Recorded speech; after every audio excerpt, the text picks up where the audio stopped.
Hold on. Hey Donald, take care of yourself. Sorry about the power outage. Appreciate you stopping by.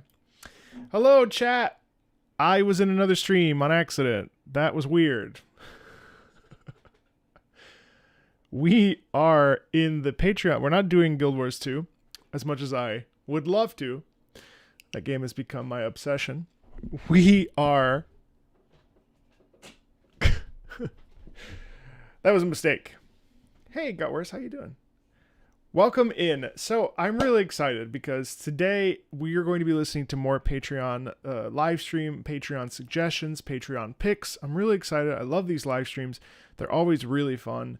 And I'm really looking forward to listening to more music with you. I've been very busy today, so I haven't gotten a chance to look at the list, and I'm happy to report that I will be asking my editor to take this video and repurposing it for the sake of a video on its own. So instead of being in the live tab, my goal is to put it in the main channel tab so that you can see it if you'd like to watch it later, and we'll have to adjust some of the copyright claimed songs potentially. So we have a lot to get through today. I've seen apparently it's over 108 songs, so it's impossible to do all today. Let's see. Otaku, yes, I would suggest it. Me personally, though. All right. So let's start up. So looks like today we're going to start with, moving forward, please. We're going to be starting with the game Garn 47. I don't really have any comments for this aside from he's got 47 friends and you're one of them. This is Forgive You from Garn 47 from N33.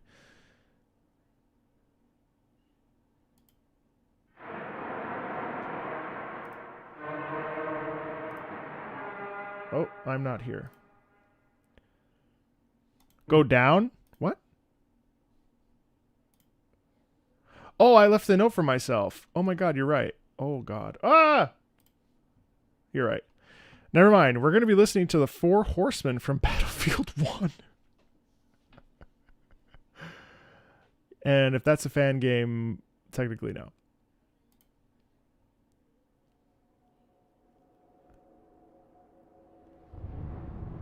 I love Battlefield 1.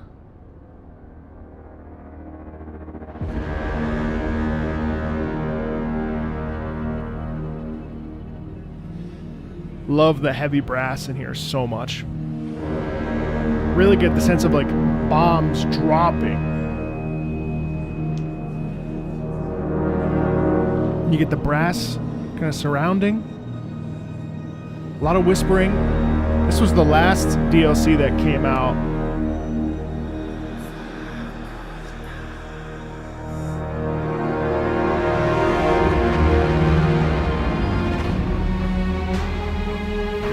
Sliding in the strings. Yeah, yeah. Such a satisfying listening experience. Yeah. You really feel like your back is against the wall and you have nowhere to turn. And it just descends, it goes up and it goes down like a wave. And then, of course, we get this rhythm pattern again. Really feels like there's nowhere else to turn.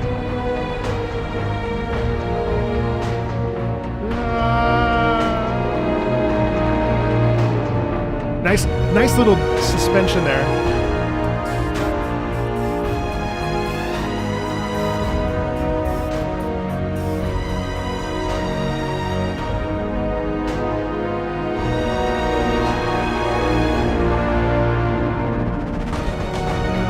We get a little bit of speed up.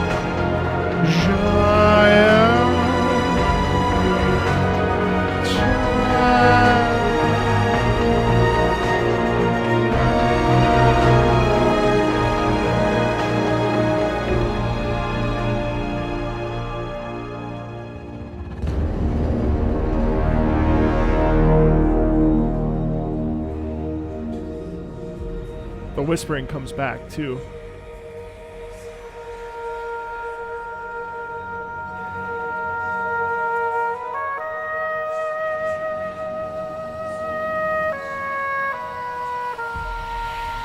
Is that saxophone? Soprano sax?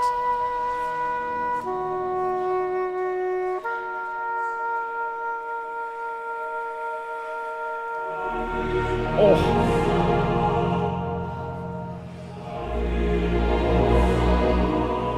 And I think that this sound really is just like complete decay and a loss of innocence and a loss of like really liturgical church-based piece right here. That was the saxophone, yeah. Oboe's too bright.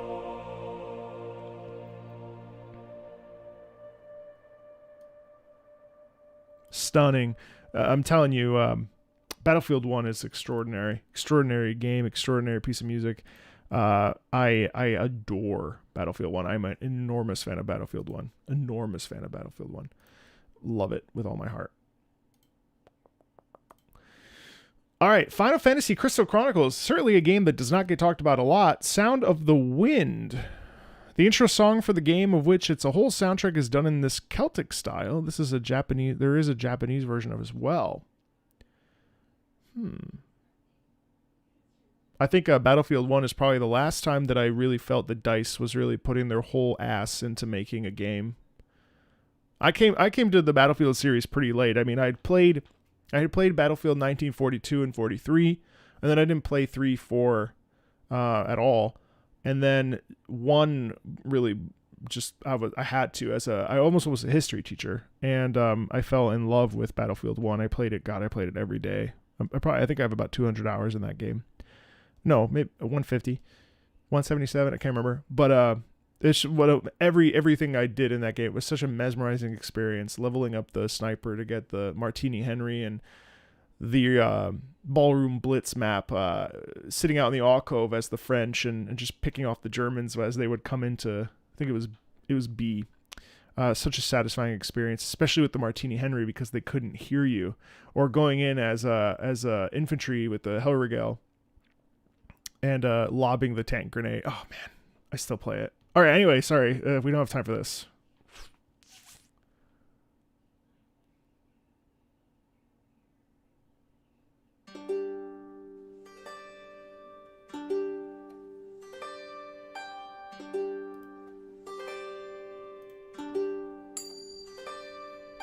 Dreaming of the stars on high that speak like a lullaby almost. in secret sighs, drifting on a breeze. Only I can feel and hear.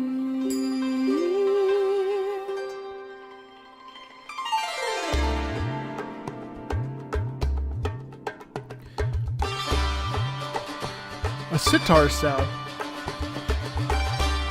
That's very galvanizing, isn't it? I love the rhythmic focus in here. Feels like a song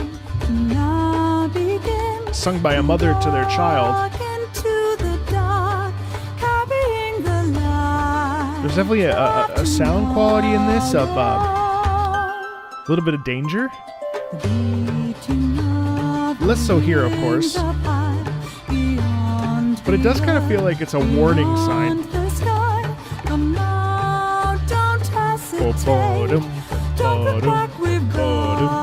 I've heard good things about this game, but I don't think many people have played it. Don't fear, you'll be safe from now on. Morning star watching all around. Deep inside, so Beautiful lower harmony in there. There's the Celtic aspect with that upper flute.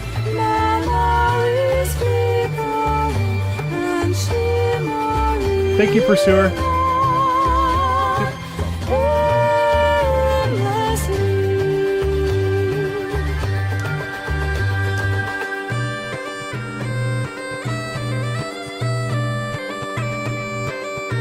Wow. That's interesting because it's an amalgamation of styles and regions.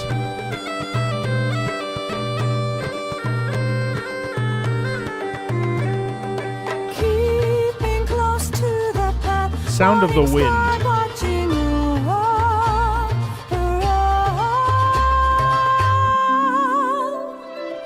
moving over endless mountains of the past. Walking to Beautiful accents there with the flute in the background. your heart will see the path, and you will find the way. Wow, the harmony is really nice. Just wait and see over endless It's not a huge space between the two, so it almost feels like it's a shadow element rather than a. We'll follow and behold your promises today. Just wait and see. Beautiful stuff. Really beautiful piece. I mean, that's so nice. What I really liked about that piece is just how the beginning, it was almost like a cautionary tale, and then it became like I was thinking about it while watching the clip, is that it really started to become a song about like the everyday work, like going to work and doing the thing that needs to be done, the the manual labor, the hard labor, the process of living your life every day. And there's obviously a bright sun in there as well. I thought that was really, really pleasant, and I really appreciated how the vocalism there. What I was mentioning earlier is that harmony could act like a shadow. We hear that a lot actually in Grandma from Nier. Harmony acts as a really interesting shadow element to the main motive and the main motif and the main melody line. And good harmony really adds this, like, almost like if you look at a design or like on Procreate or any sort of imagery, you can create a shadow, and the shadow is still as valid as the item that's casting the shadow. And harmony can be like that, where harmony enhances the thing we're looking at based on how the light harmony enhances the thing we're looking at. And obviously with shadow, we see it based I don't know, I'm not making any fucking sense. I'm trying to explain the idea of harmony in like the simplest terms possible. But essentially, this pen is creating a shadow, and the shadow is as valid as the pen itself. And the closer I get to the, like, on my desk right now, the closer in focus the pen becomes, right? And the further it is, the further away the shadow is. It's blurry, it doesn't line up. But so as I get closer, and this is why tight harmony is really important, the tighter the harmony, the more both are descript and present. So the shadow actually becomes essentially a second pen that cannot be touched, right? But as I move the pen away from the desk, it becomes a bit more amorphous and we can't really see it. It's out of focus. It's the same thing with harmony. Good harmony is written in a way that's very tight and very, maybe in thirds or in fourths. Anything else, obviously eighths and, large gaps, those are still very applicable, but they're less maybe efficient or interesting as opposed to a really tight third or fourths harmony, if that makes sense. Yeah. Hey, Daniel. Hope that made sense. I was trying really hard to make it make sense.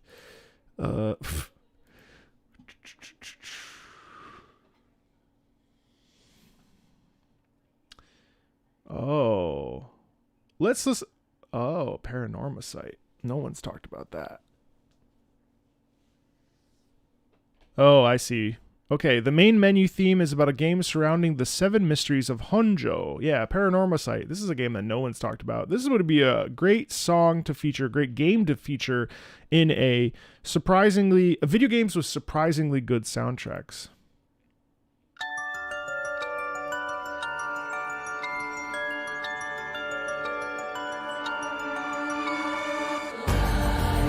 Wow.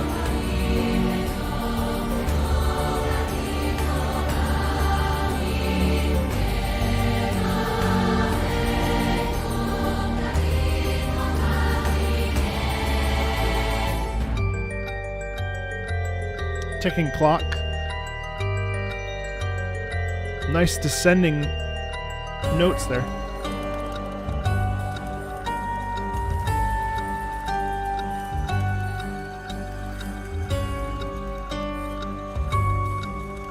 Definitely feels.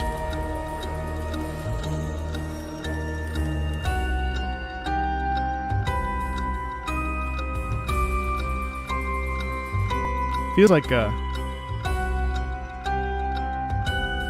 decisions have to be made.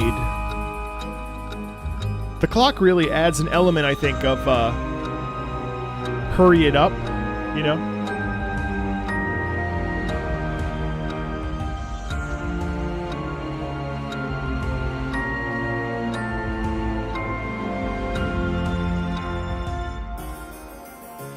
Gorgeous harpsichord. Every time I hear harpsichord, I'm always really pleasantly surprised because you really don't get it a lot. And obviously there's some discomfort and some tension and dissonance.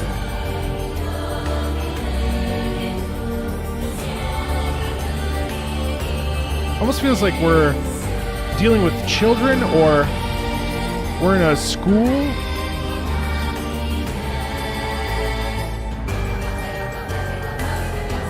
Wow, interesting chant in the back. As we descend.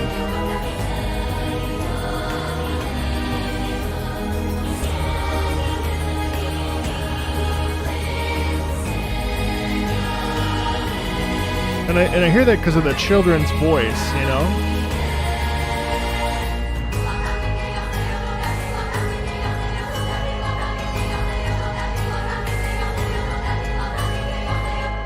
Huh. That's very Mozartian in a way. What kind of style is this music? I think it's an amalgamation of different things. I mean, it's certainly its own thing, which is really cool. The descending in the clock adds such an interesting element to it for sure. Yeah, what an interesting piece. Hey, Apple. A land I haven't. Actually, have I heard a land restored? I'm sure I have. I'll have to listen to it on a Patreon stream. Really cool. I liked that. I liked that quite a bit. That would be a very good for a games with surprisingly good soundtracks video.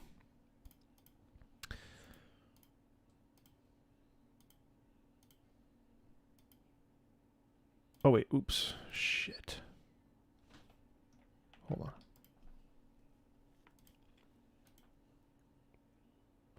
Bye. All right. Avatar Beat from Off. One of my favorite OSTs. It's for its interesting soundscape. Curious to hear your thoughts. I'm curious to hear my thoughts too. May I ask, is this helpful? So one of the things that I've been doing a lot of thinking about the channel, and about myself and, you know, my place in this wide world on YouTube. And one of the really interesting things about what I do is my hope. I guess my hope is that I'm able to, my hope is that I'm able to help you discern what I hear so that you can hear it as well. Like, this isn't some like party where I'm just like showing off and kind of like, wow, cool. Like I really want you to take away a lot of stuff from. I want you to take away how to actively listen. I want you to be able to leave the channel for 6 months to a year, and everything you listen to, you're like, yeah, okay, how would I think about this? So like, why does this do this? And ask questions. Or don't, and just like enjoy them so much and enjoy your music to like with your whole heart. And then come back and like let us know, you know what I mean? I think a lot about that, and so often one of the things that is the biggest struggle I think for me as a creator is that I feel that a lot of the things that I showcase are so obvious to me.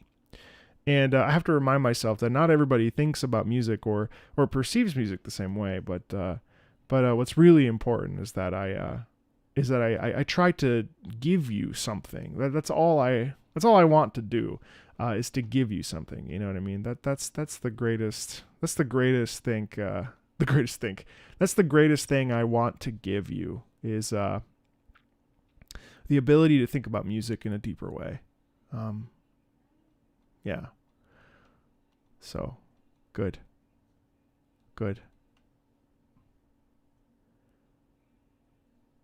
Yeah. All right, let's listen to Off. I've been thinking about that a lot, actually. Thank you. Hey, Valancourt. How you doing? Been a minute. I think it's really important to... Music is so powerful, and one of the funny and most interesting things about inviting non-gamers from the professional music world, and even the gamers from the, who are really big fans of music like I am, and like you are, one of the really cool things is to think about how things work in context and also how things work out of context. And I think I've since reformed the idea that out of context is the most important, because that's very silly. It's an interactive medium, and you can't take away from the vitality and the importance of video games with music. Like, they are hand in hand. I do think they are peanut butter and jelly. The gameplay and the music are pivotally important, that both exist, especially to be video games. But I think what's really cool is to experience something with or without context first, either or, and then take it away and strip the layers back. If we really want to actively practice the skill of active listening, which has become my new sort of ethos, taking away the noise of video, the noise of seeing the action on the screen and pushing X or Y or triangle or whatever, and really thinking about why the music is the way it is. What do we get from that? What are we getting for ourselves? And then when we add the context back in, it's cool, because we have maybe a deeper, more connected emotional experience. And I think that would be really, really cool.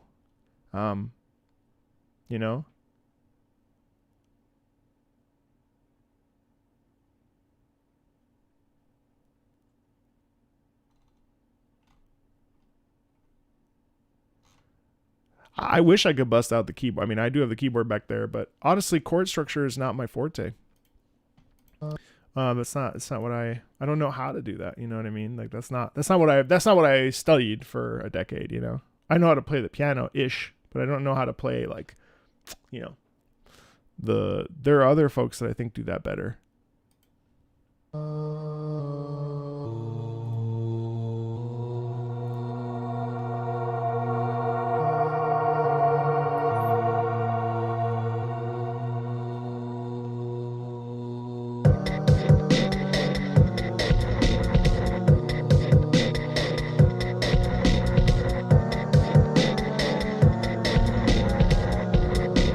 That's unsettling.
Wow. Okay. Where do I start with this one? So some of the things that I glommed onto with this particular piece is the constant, despite the dissonant sound, which those felt like big chords. So essentially, like what was happening there is you had big chords being played, and in large, it felt like they were like not open fifths, but there were the chords. The chords were pretty open. Usually when we think about chords, I can't remember all the terms, but essentially, if we have an open chord, a closed chord, I believe, is when the third is voiced, and an open chord, if I recall correctly, I can't remember. But anyway, all those feel really open, and so with the organ as well, and a little bit of obviously there's some mismatched tonality in there, which is really unnerving. That's apparent. Like, it's certainly not a song that anyone's going to be singing to sleep. The beat does present a forward propulsion, which is really interesting, because when we look at it when it comes to video games, moving forward, that constant propulsion is urging us to continue on, to move through a situation. Whereas the chords were almost in direct antagonism to that, where they were purposefully almost oppressive, with the intention of maybe creating a sense of push and pull, if that makes sense. It was not a piece that I necessarily enjoyed, and I found myself wanting to absolutely turn it off. But I think that's actually a compliment. I actually think that's a good thing in this particular case. You know what I mean? We're not leaning on melody. We're not leaning on, joy or peace. We're leaning on fast rhythmic movement to showcase a chase or something, and we're leaning on dissonance and discomfort, and things being slightly off, if that makes sense.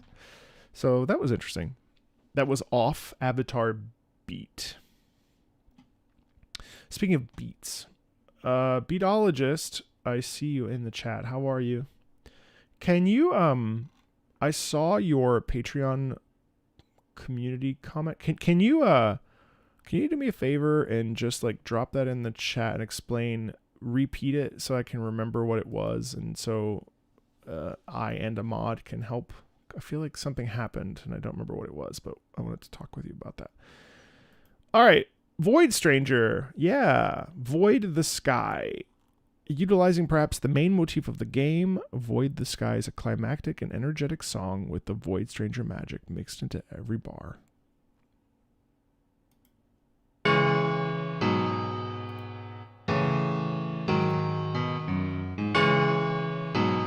I like where we're going already.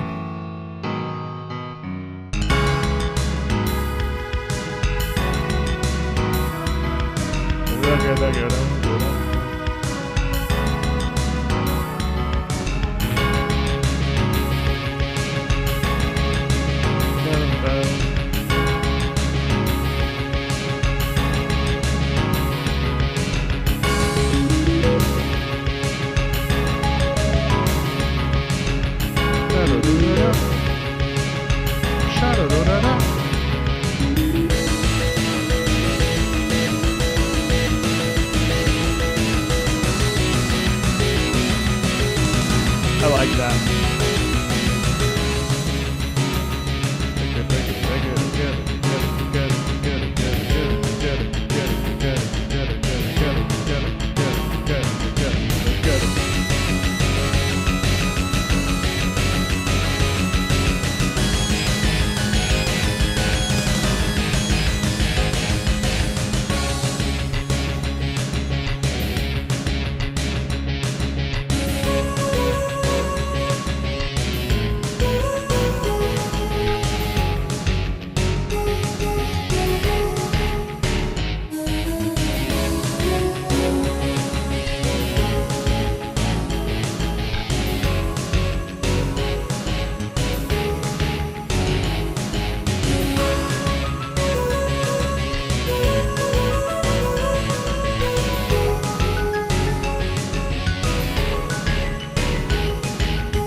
Sha-da-da-da-da.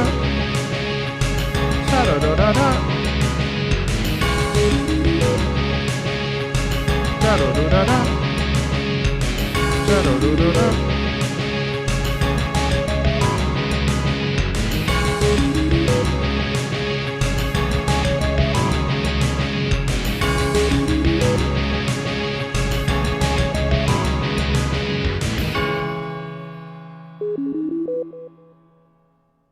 I've heard nothing but great things about this game, actually. Let me just add to cart with the soundtrack, of course.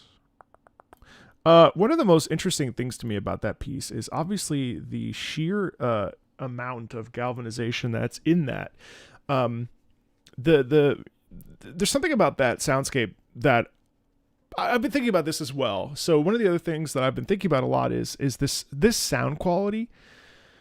Now, obviously, Ibrosky, the composer, is channeling this sort of, I wouldn't call it synthwave, but this like 90s, hey Crowbar, this 90s essence to it, right? Obviously we have the drumming, obviously we have the really interesting sound, the MIDI sound files, but what's also really apparent is the sheer use of melody to drive that the presence of that forward, right? And I think I don't like to go backwards. And so one of the things that I sometimes struggle with is the idea that music from the 90s and the thousands is so like vitally important to the like process, like to get there, to get where we are now, we had to go through this period where really the thing that was most important in a piece of music was its motivic writing and its melodic writing. I keep calling it motivic, it's melodic. And so I find that piece, in so many words, I find that piece to just be really nice, and it uses what we know with the idea of melodic writing being front and center two, and with rhythm as a key component, the two main ingredients of music, melody and rhythm. It uses both of those to drive home the sense of battle, of forward thinking, of thrusting oneself into the line of danger, and so on and so forth. You know what I mean? I really enjoyed that, and I'm going to play that. I'm low-key considering doing like huge uploads of like games that I've played. Like Black Myth Wukong comes to mind. Like instead of doing individual VODs, or like live streaming it, just like taking a week and just uploading the VODs completely raw. That might be crazy. Or like do one long. Josh Strife Hayes uploads entire playthroughs of his games. He'll do like 30 hours of a game and just upload it. I don't even think it's edited. I don't know though. And then just like time stamping the big moments, the big beats. I low-key want to do that because it's just crazy to see like 30 hours, a 30-hour video. It's so funny. Yeah, that was great. The yellow highlights are ones that I'm going to use in other videos. Do it. All right. I really enjoyed that. That should go in underappreciated gems. All right. Lisa. Man, I've really started to fall in love with the Lisa soundtrack. So this is cool. Definitive Edition has such a good soundtrack. Wait for the second part. Plays at the last phase of the secret boss. Uses the call motif throughout the game. This is the worst call yet from Lisa, the Definitive Edition.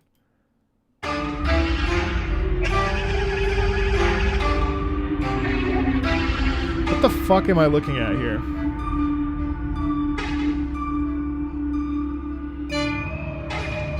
What is this?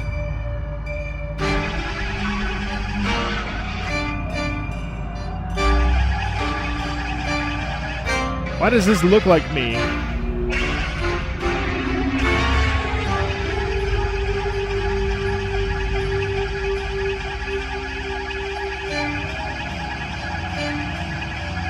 Ooh, this is jarring.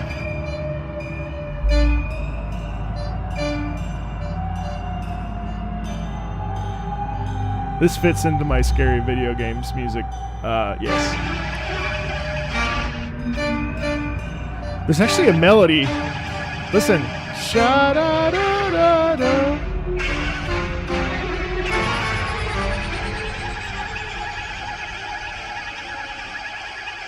Da-da-da-da-da-da. Oh, I think we're going to get a fat drop right here.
Not Lisa.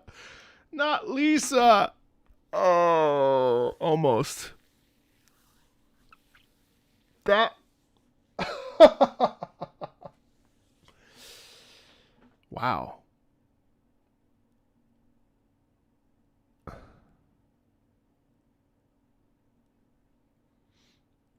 That was so beautiful.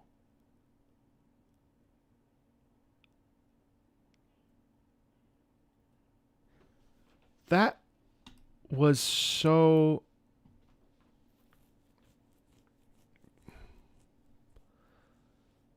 like cathartic.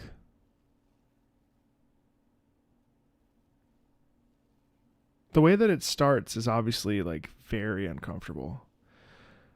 And what's really interesting is that when we start to move into the second half of this, we start to get glimmers of peace, of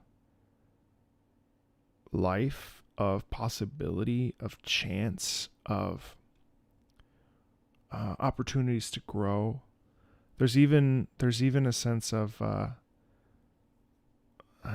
it's really actually, I know that it's really easy to listen to that and be like, holy shit, this is kind of terrible, but at the same time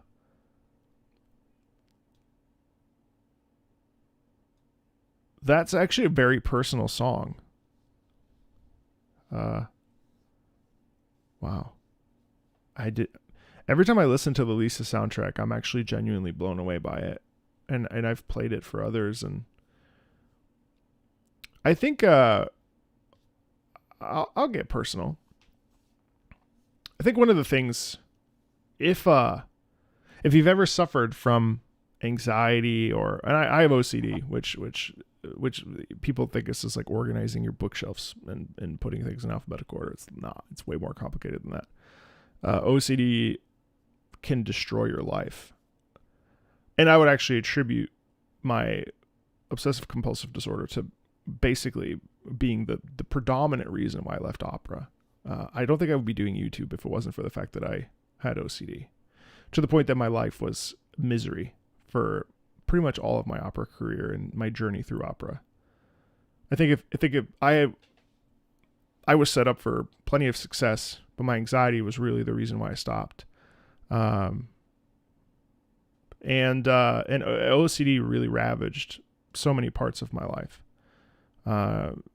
relationships and so on and so forth.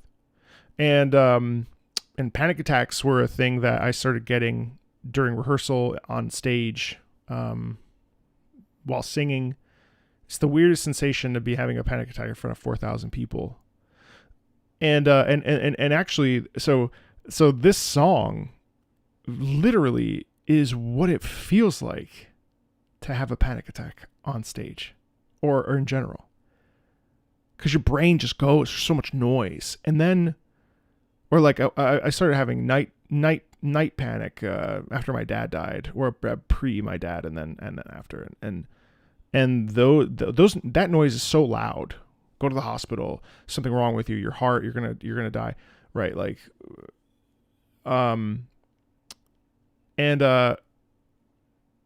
yeah, it's crazy. I mean, like, that's, and then just the peace that comes with, unwinding, or in my case, taking medication, and recognizing, and obviously the therapy and all this other stuff that I've done, and sort of the other side of the terror and the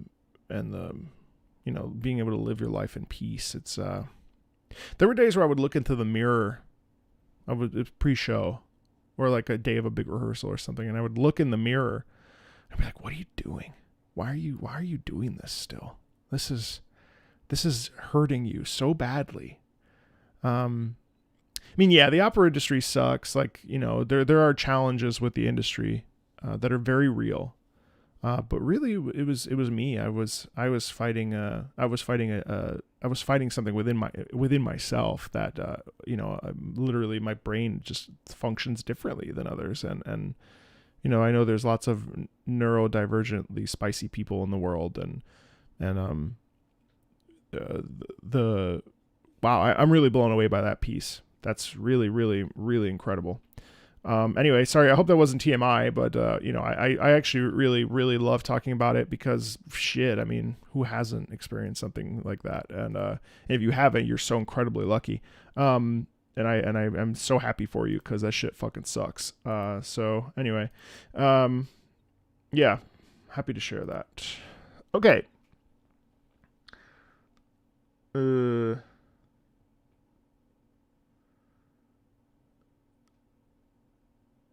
Thank you. Phantasm Machine.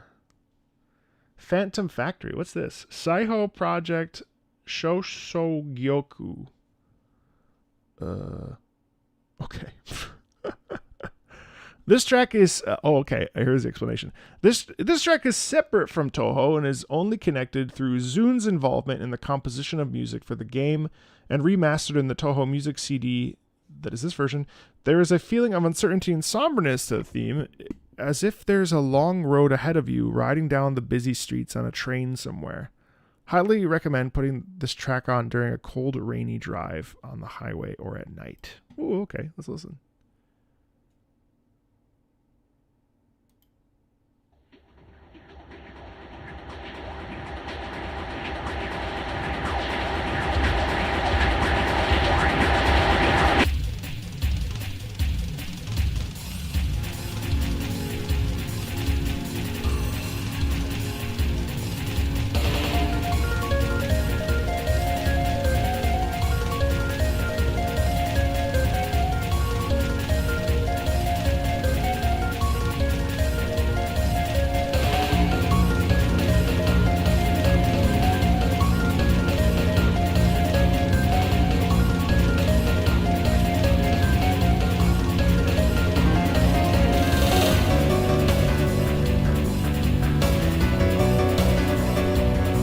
Oh, that's nice. Da, da, da, da, da.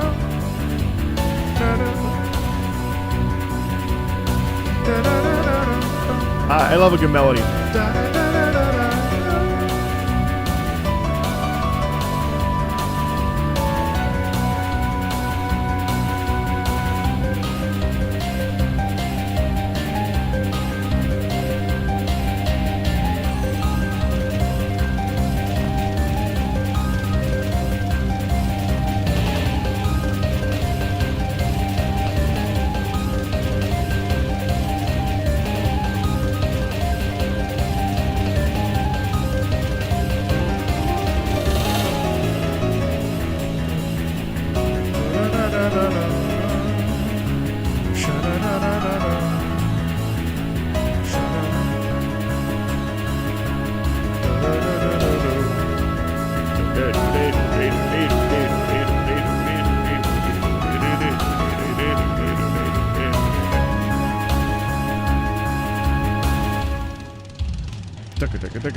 It's definitely different than a lot of the other stuff I've heard from.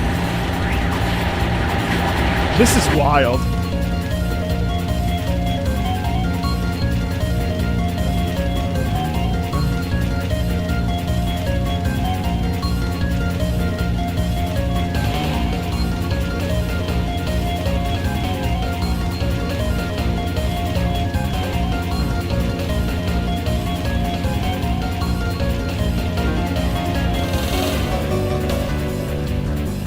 I know it's looping, but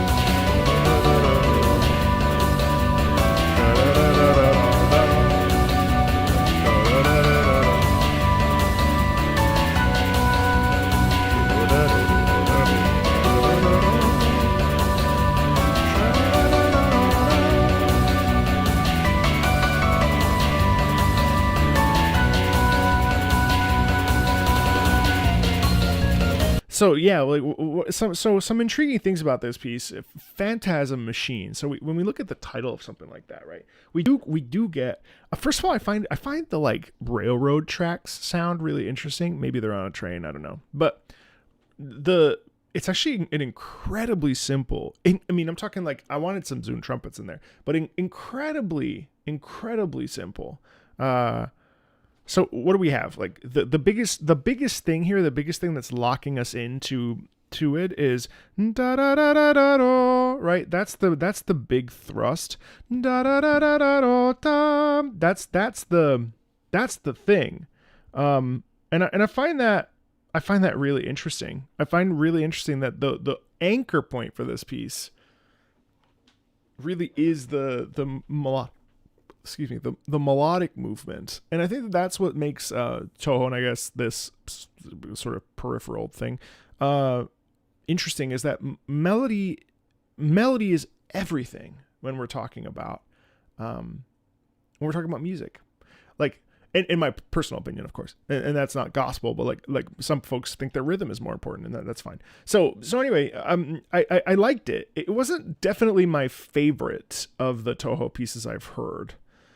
God, which one's the one that I love the most? I can't remember, but it's really interesting to be exposed to this, because what's interesting is that there's a whole subset of games that I've never touched, right?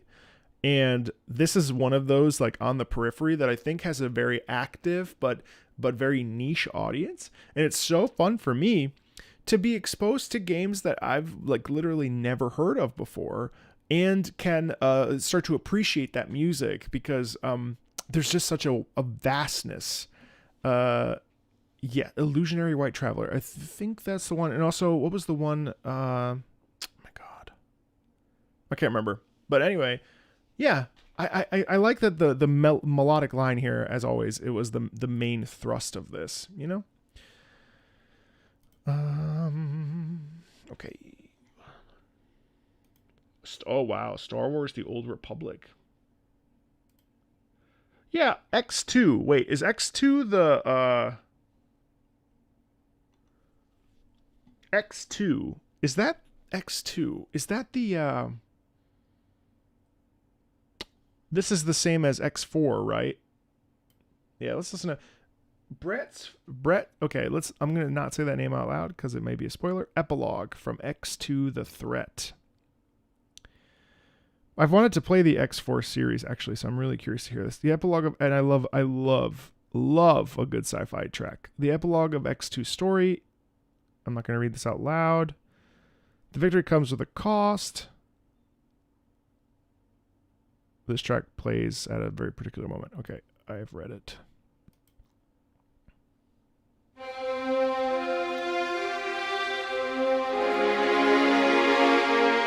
Ah! Don't look at that. Well, whatever.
Yeah. So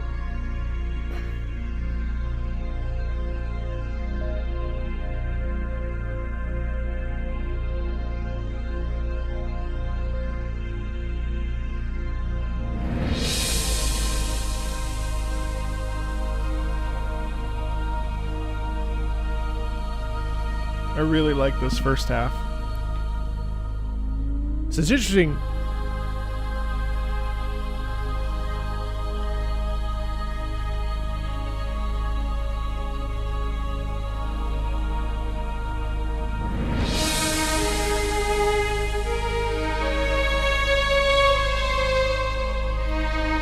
There it is.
I like that we get the sci-fi part in the middle. I definitely think that I saw some comments that were saying it doesn't hit as hard, and I think part of that's because of the sound quality. It's the sound was a little bit weird, but I do think that it really does deliver this sense of, and I think ultimately that's the goal, right? Like that song is somber. It reflects it reflects loss. It reflects battle. It reflects the journey to the other side. It reflects the feeling of losing someone that, you know, we really trust and admire, and so on and so forth. It's quite nice. It's very simple in what it does, and it's very successful in what it does as well. I think it was very pretty. It was very pretty. Thank you for sharing it. I like it. I've always wanted to check out those X games. Actually, I think someone was in here asking for X4, so... Oh, cool. Please do. Vandyar! Our first singing from So Let Us Melt, from a very old VR game? The whole OST is something very special, dare I say original, for a video game at least, with very little instructions and a big focus on voice and chorus. Check out the rest of the OST if you have time. It's worth it if you have time. Do you realize how deep I am in the Guild Wars? All the time I have is just gone. No, I'm just kidding. I was doing some editing earlier. I've been pumping out a lot this month. And I'm not going on vacation for the rest of the fall. So get ready, all you back to schoolers. Hey, Catharsis. You're going to be hearing and seeing a lot of me. So our first singing. Let's see. So Let Us Melt.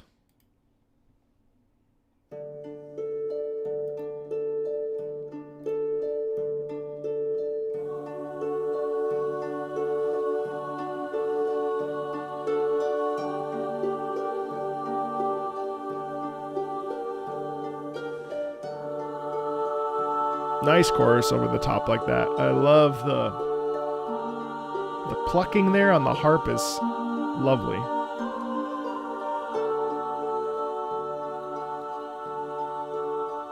Really nice, very nice tight voicing in there.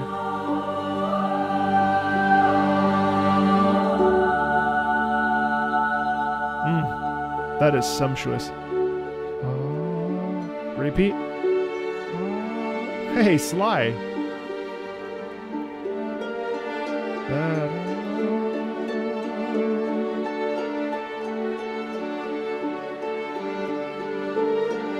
Moving with the harp.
Nice open O's.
The tilting up is just so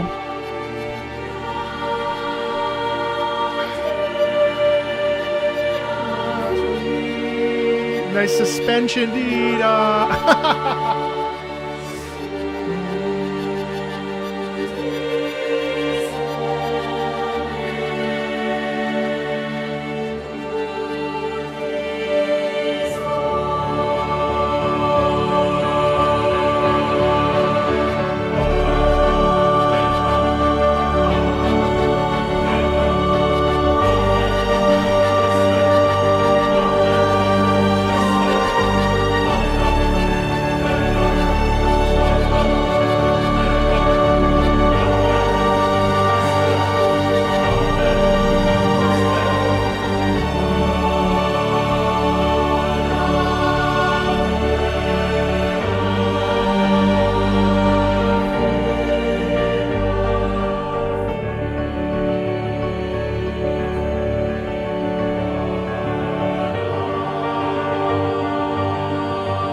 Yeah, fuck you, Vandyar.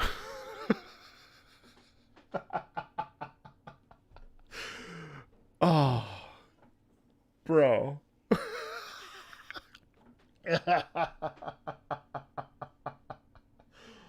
That shit is so fucking good.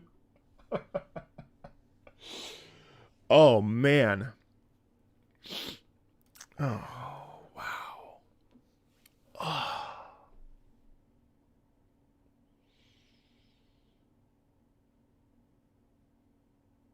I said this I think it was like maybe 4 streams ago, where I was like, Vanyar, I mean, I think all patrons bring and provide such unique and interesting pieces. But Vanyar and I are consistently synced up where like the things that I like tend to be the things that Vanyar likes. And I appreciate every patron equally, but like that's not the first time that I've gotten a piece from Vanyar and been like, what the like that's crazy. What is there to say? Because I have to say something because that's the tier you're at. So, I'll speak broadly. What I think is really interesting about this piece is that it's the least. It's one of the least video game sounding. What does that even mean? What am I trying to say? It's traditional choral music in a choral setting, like written for a video game, a VR game, mind you, that most people will not play. And God, that's the kind of piece where you get done and I don't know how many of you have experienced this, but you will sit and you sustain the last note and the conductor will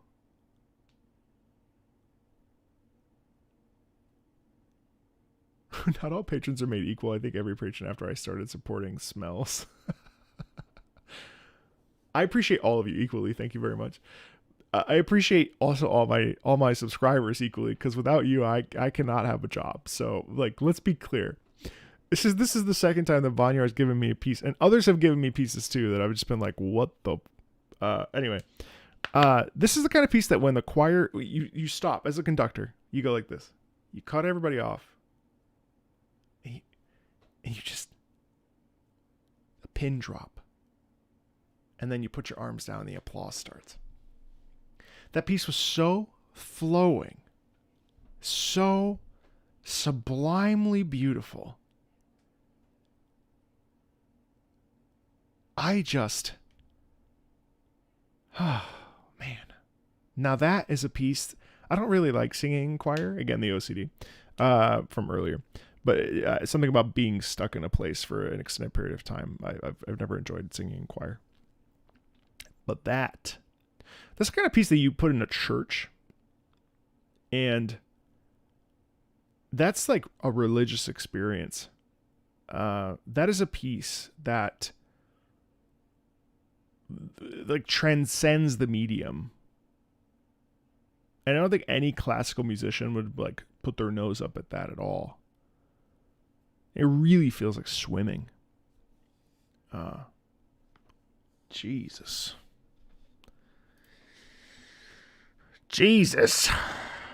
Pink Jesus. Wait, this is hilarious. Juan. The next track is called Pink Jesus. Oh, not literally. It's called Pink Alicia from Honkai Impact 3rd. But you called it Pink Jesus Alicia. That's so funny. Clearly not the real name of the song. Damn. This song is right before the Because of You cinematic. A bit of context, if you like. May pursued the truth behind Alicia's story for a very long time, growing fond of and cherishing her more and more. And now that she discovered her true self, it's time to say goodbye forever. This fight feels a waltz, but I don't know what a waltz is.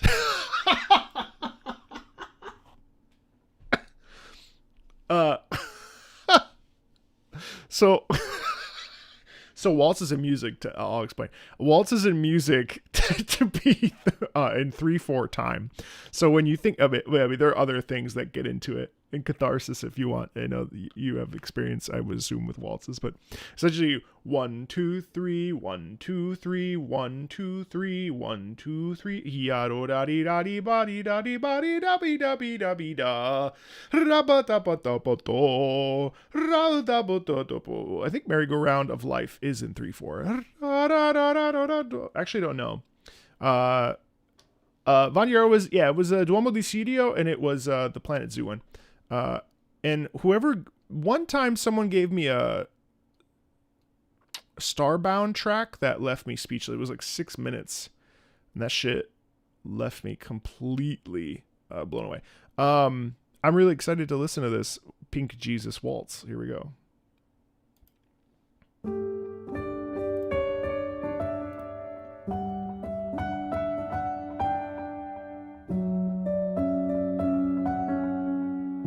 Interesting delay there. Feels a little off kilter, doesn't it?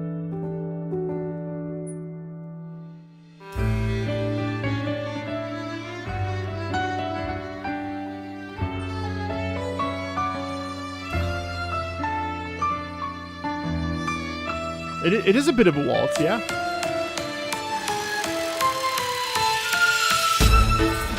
Yeah. 1 2 3 1 2 3. That's it. It's a waltz. You box step to this. Step, shut.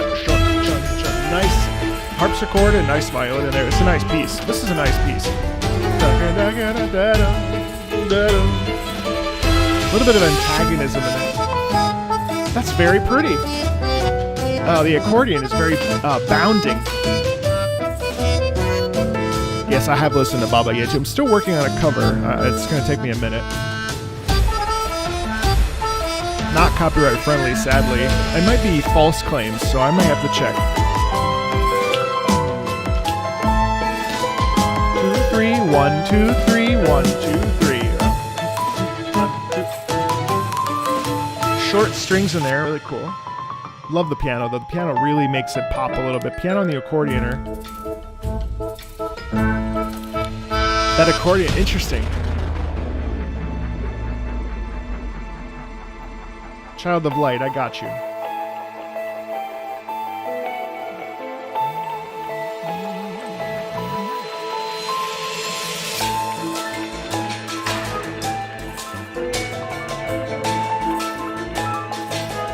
I love the piano accents in the background. You can't really hear them. Mischievous, I could hear that too. Yeah, that's great.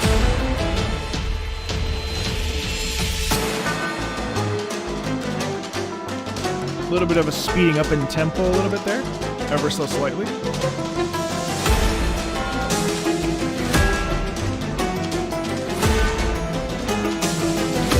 I like the harpsichord use too.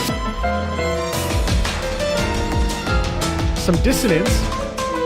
It's like we're descending. It feels like an elegant dance despite being a fight.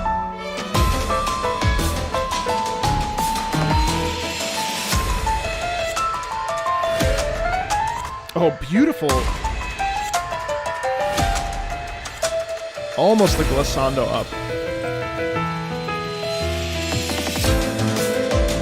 Wow, I love this.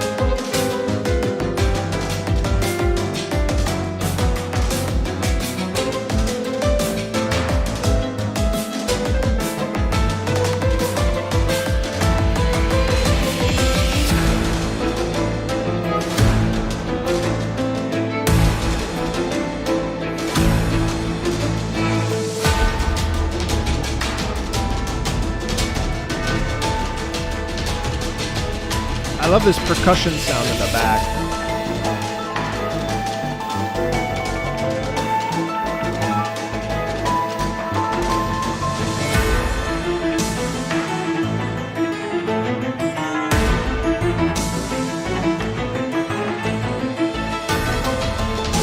The harpsichord with the sharp string movement symbolizes danger and tension. Must be another phase.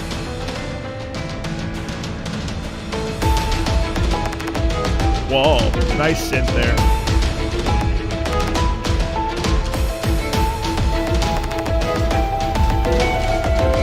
Keeping the motif.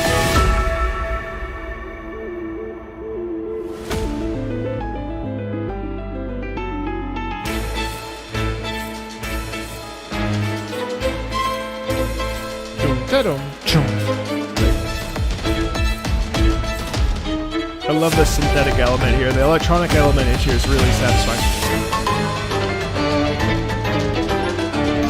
Descending, we're always scaling down.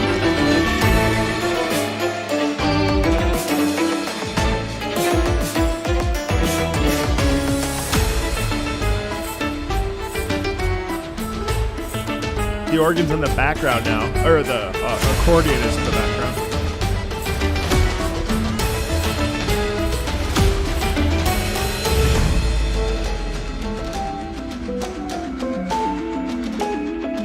Clearly we have elegance and grace and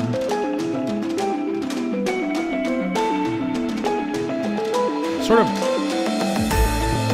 disappointment in the conflict.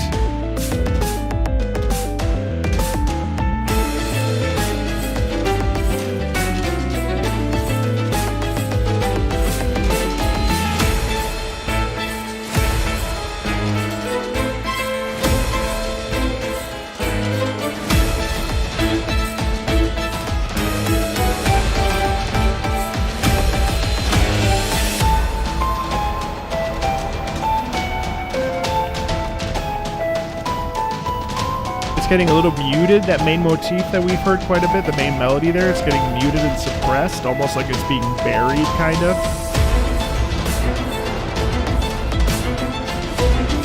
Love the strings here, da-da-dum, da-da-dum. Short. While we have the other side.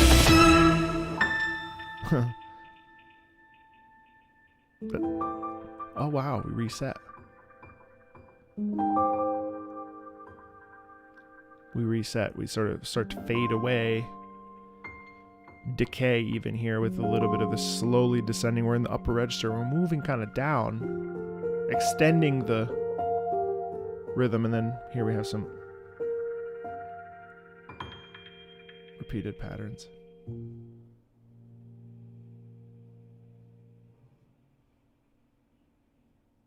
Wow, that's beautiful stuff. Good job, Juan. That's really pretty. Oh, Cathar says, I saw that you're supporting me on Patreon. Why are you doing that? Watch you be like, no. That's a really beautiful one. I really like that. Thank you.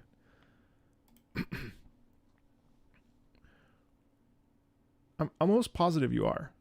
And it'd be so funny if you're not, though. If you are, stop it. Don't do that.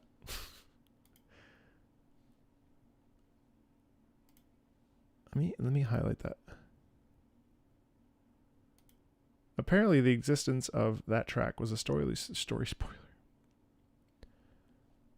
Oh, you added me to my recommended creators list. Okay, good. Because I saw. Okay, good. John, Gravity Rush 2. What a great topical. First of all, I do have one video of Gravity Rush on the channel. Number one. Number two, I actually just showed. It may even have been you. I just showed it to Garth, the British man that's been on my channel, and Greg, that's been on the channel twice now. Both of them, we talked about that piece. They I forget which piece. It was the main city's theme, Vergenblenger, whatever. I don't know. But they liked it very much. So, Fate Extra. What? Fate Extra. The goddess metamorphosis. Shared parts of melody with the C theme, anima, ataraxia. What? It's a slightly menacing theme with an, I can't say that word. That's with a touch, energetic rhythm that makes me want to move, which fits this. What? Which fits since this theme is tied to a demon of pleasure that is considered a sort of anti-Buddha. Is this from a porn game? Fate Extra CCC.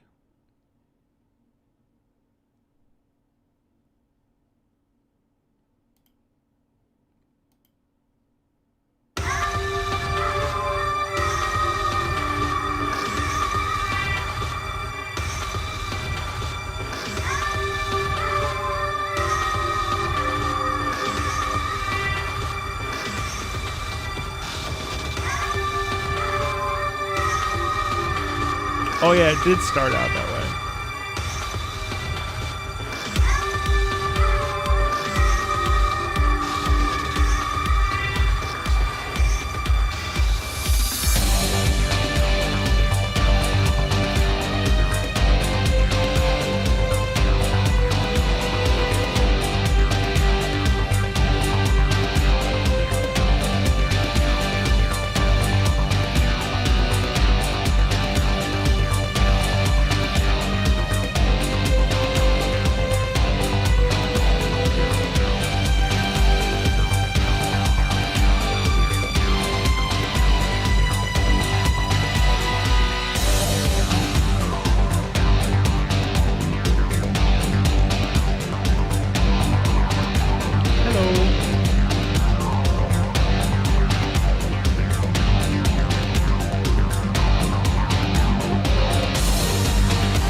Huh.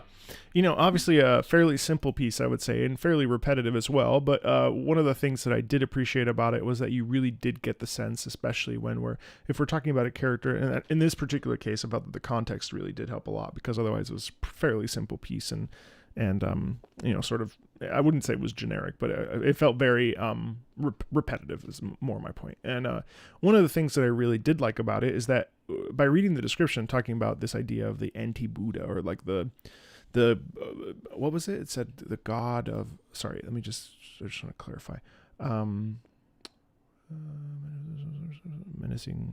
Menacing for sure, yes. Energetic, yes. The demon of pleasure, yeah. So you do get that sense, and you do, especially with the percussive down.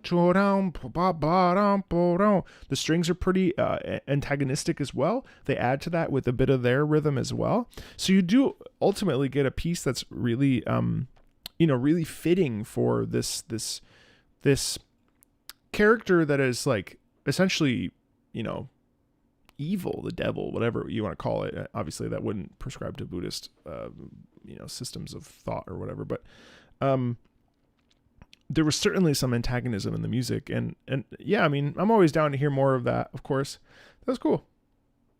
I appreciated it. Oh, Deadbolt. Wow, Deadbolt. Yeah. Oh, now I am become death. Oh man, both of these. But I think we're going to listen to the Dies Irae from Deadbolt. Speaking of games with surprisingly good music, Chris Christodoulou, of course. Since we just got the confirmation the series is over, let's have a look. But wait, oops. No, my bad. This plays during the nearing climax of the game, fitting of the atmosphere as the other piece. It is composed by Chris Christodoulou.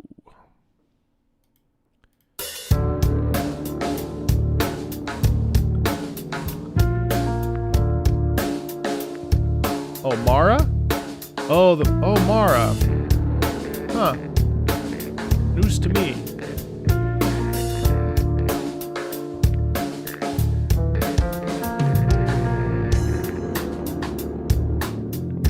Shenwei, I filmed it today. Celestial Symphony. Beautiful stuff.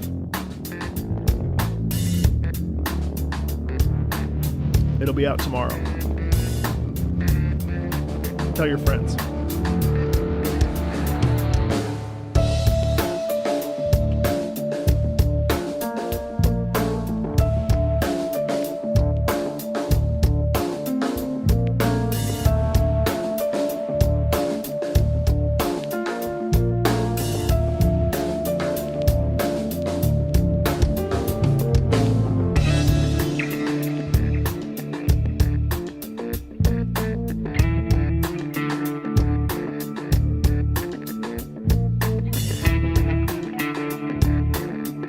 The only Mara I know is Mara Jade from the Star Wars Extended Universe.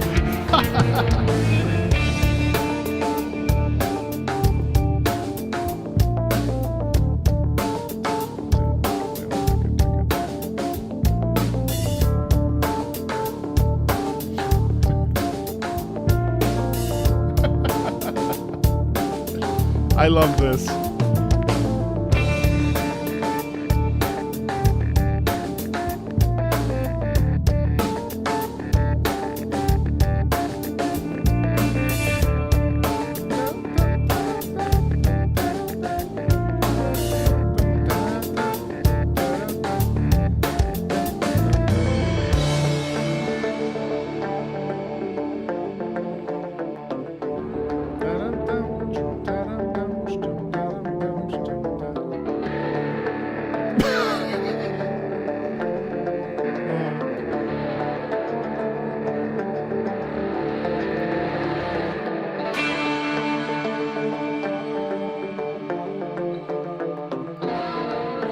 You know what's interesting to me about this is that this is such exceptional background music.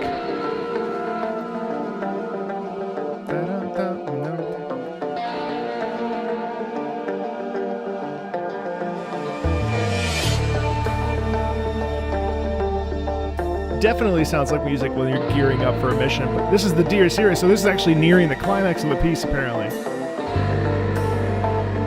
And the Dies Irae is called the Day of Wrath. And you hear it a lot in Verdi Requiem, Mozart Requiem.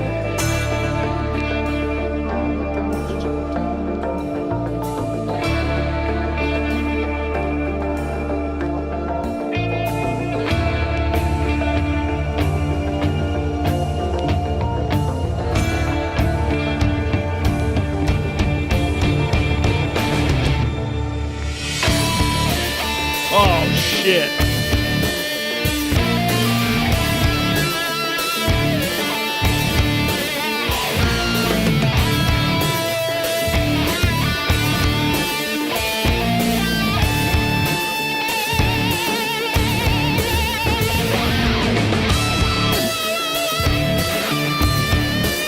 God.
Hello.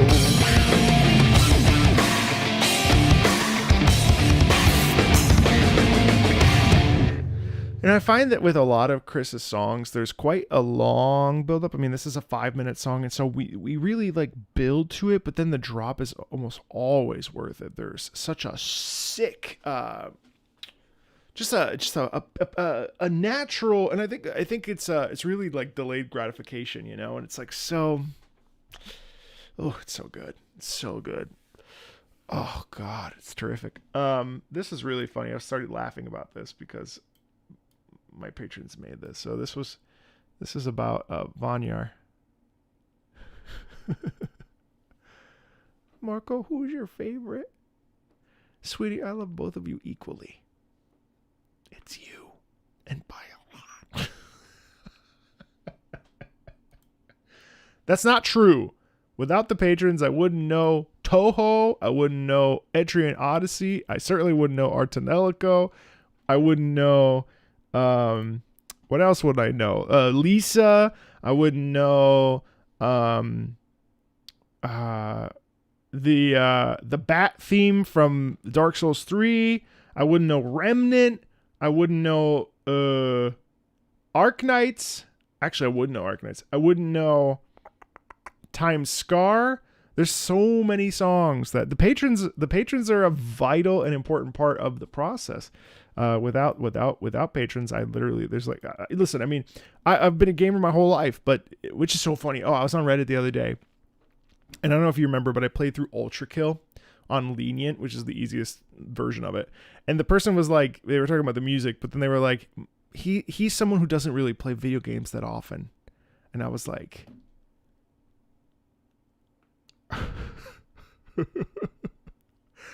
I've been playing video games since I was 7. I'm just fucking bad at them.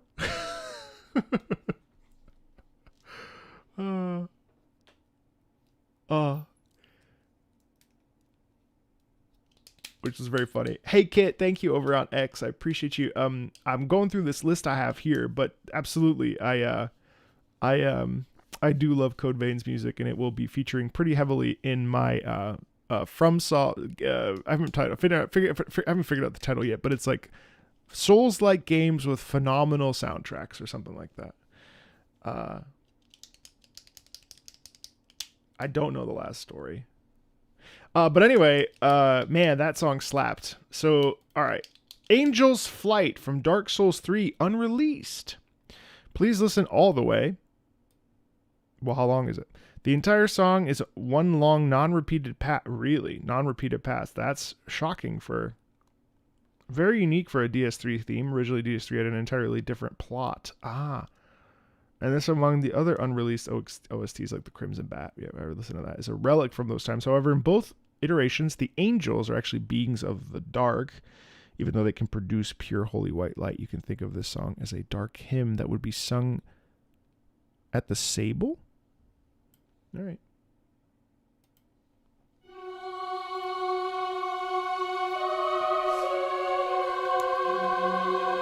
Wow, that'd be weird to hear in Dark Souls.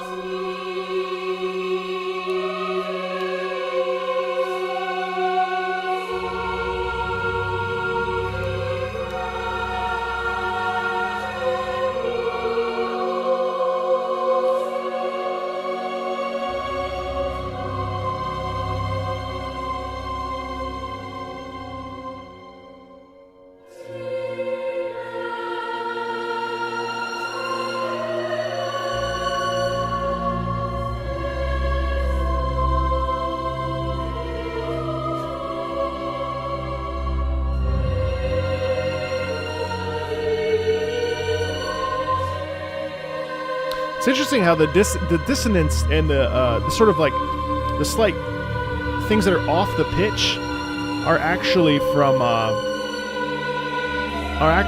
the strings.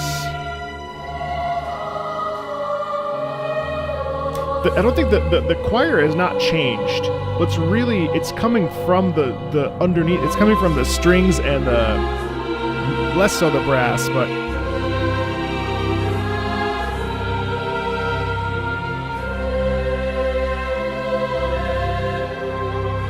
The organ is playing in here too. Also, I love the alto movement underneath. Da da da da.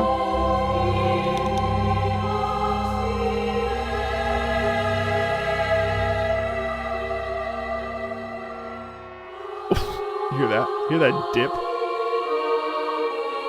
The choir hasn't changed. It's really cool how we can do that.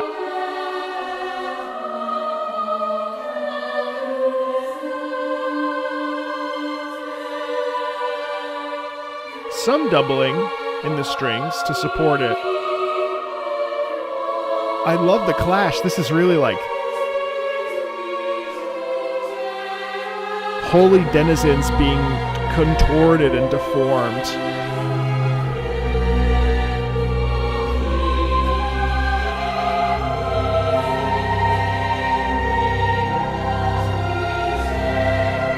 And actually, there's actually a real nice natural crescendo that we can't really hear it, but it's happening. It's slowly climbing.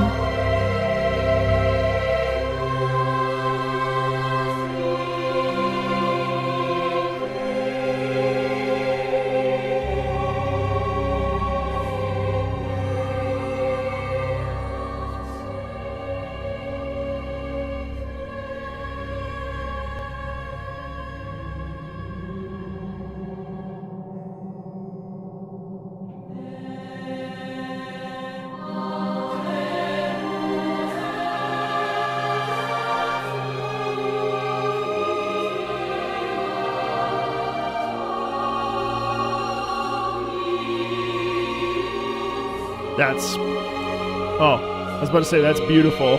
It deviated.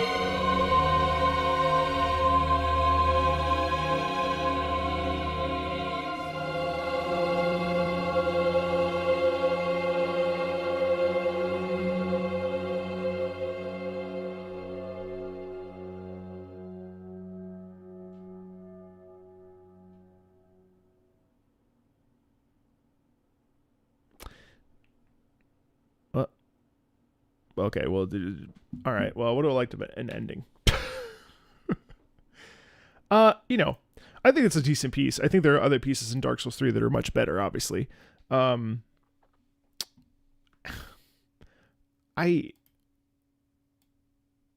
video only has 500. Okay, well, that video only has 5. Okay, thank you, Mortis. Let me just shout out. Thank you, Mortis. Definitely go if you're watching the VOD or watching this later. This is from Mortis's channel. They uploaded Dark Souls 3 unreleased Angel's Flight. I don't know how they got it, but hopefully everything is kosher. Okay. An interesting piece. Next up is the main main theme for Mario and Sonic in the Tokyo 2020 Olympics. Since we just got confirmation the series is over, let's have a look back at the main theme for the last game in the series. Well, that is a travesty. How could they do this? How could they do this?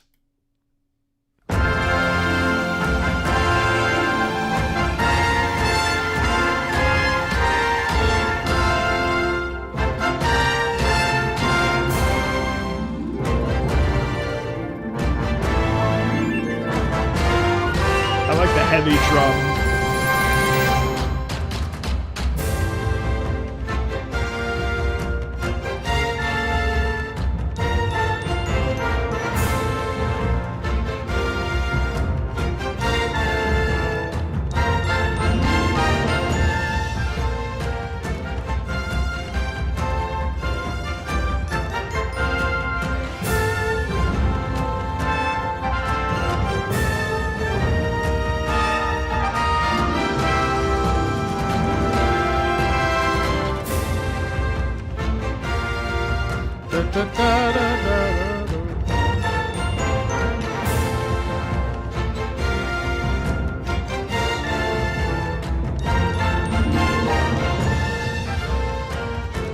I love the drums. I want it to go somewhere.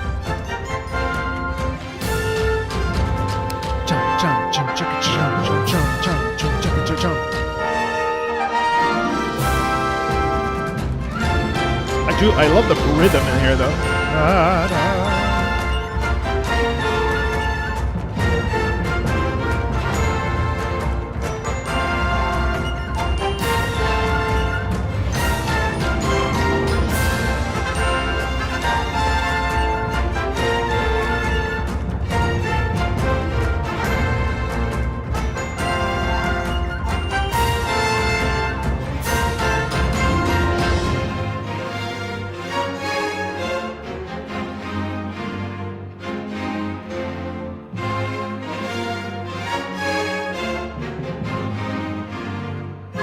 lot of doubling in there, which is really cool.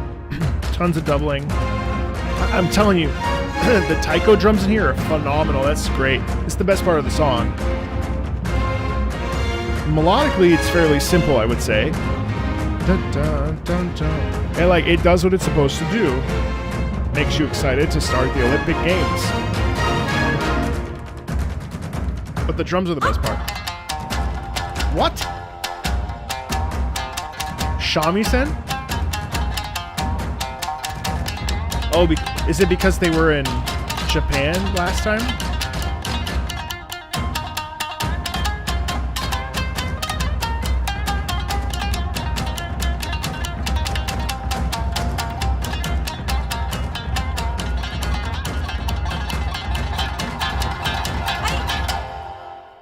Wow.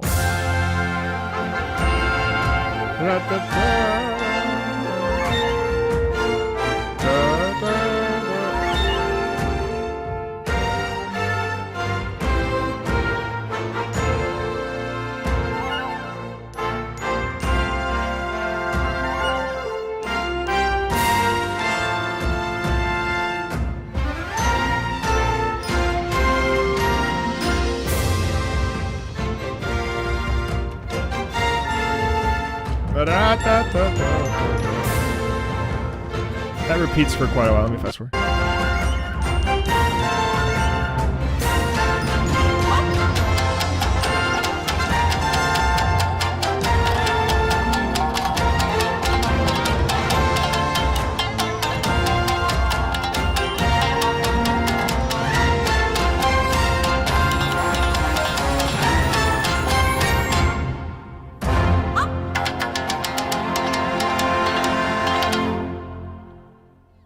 So you know what's interesting about this structurally? First of all, structurally, it's weird.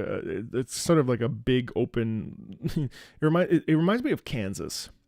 Have you ever driven from Kansas to Colorado? It's just a wide open field, right? It's just that's probably where they keep all the silos. You know, it's just a wide open space. And to me, this piece was sort of flat in that regard. For those of you in Europe. Kansas to Colorado, Kansas City to Colorado is literally just open fields. Like think America, think the United States, and that's what you're thinking. I'm not thinking like the cities. I'm just talking about like wide open plains, you know. So think of Oh wait, hold on one second. Okay.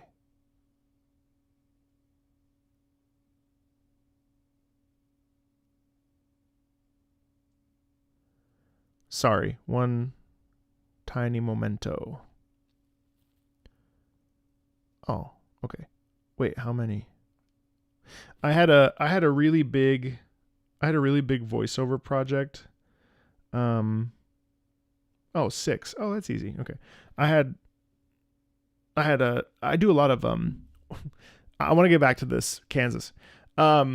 But could you imagine if it was Nintendo emailing me? Hey, we saw you did Mario and Sonic. Bastard. No, I one of the things that people don't know about voiceover is that guess what?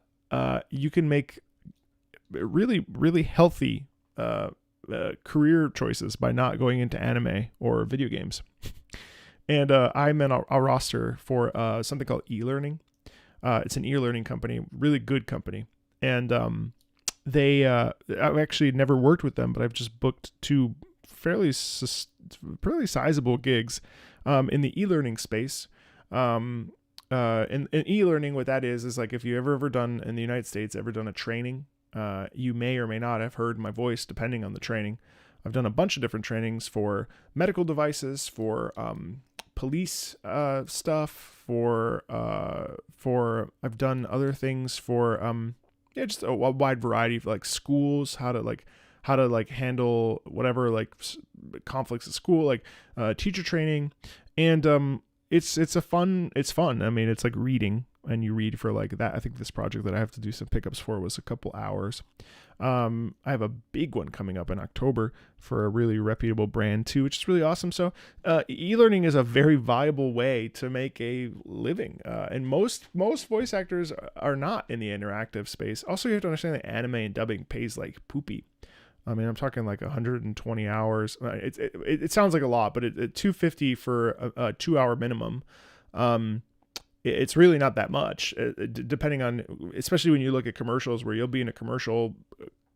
You could be in a commercial for like commercial booth recording session for, I don't know, 20 minutes, maybe an hour, and you make like $6,000.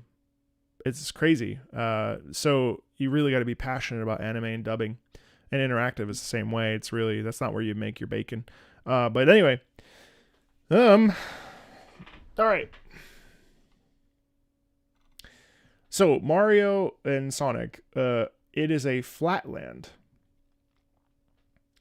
And I haven't seen the Witcher 3 live performance. And thank you. Flatland. It just didn't go anywhere. And the shamisen was a nice, sweet surprise. But everything in between, sort of over-reliance on the melody, it was fine. It did what it did. It did what it said on the tin. It did its job. You know what I mean? Oh, the Pathless. So actually, you know what's funny, Sumi, is I talked to Austin about this. Because I was like, hey man, your stuff has been getting copyright claimed left and right. Shouldn't be happening. False claims. So I'm going to start fighting those. So I'm hoping to have more of Austin's music on the channel. The same thing happened with Darren Korb, where they were paying attention to the fact that a lot of the Supergiant stuff was getting claimed as well. So it's been nice to start reaching out to these people and actually having some sort of a relationship with them so that I can ask them questions like this, because a lot of times things get claimed and you're like, oh, well, it's getting claimed. I don't want to file a counter dispute because God forbid, but a lot of them are fake. So end credits theme from the Pathless, vocals are in Mongolian. Fuck yeah. Let's listen.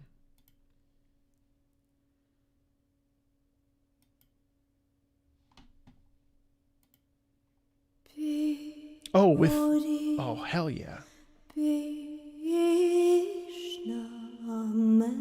That was a really nice way of doing the da, da, da, da, be triplet. Mm-hmm. Triplet, you can think of pineapple. I wish Catharsis was still in here. Pineapple. That's the triple. No.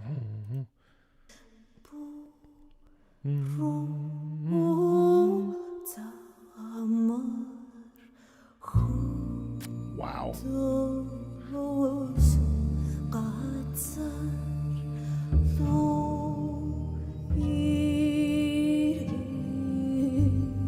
Glassware. Wow. Dude, zither and the lute. So this is a mezzo. Wow, low.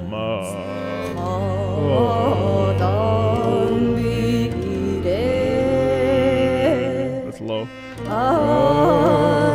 Whoa, that's so cool. I'm sorry. You give me sheet music, I'm gonna start analyzing it. So this is cool because instead of going got triplet da da da, she goes almost like a trill almost.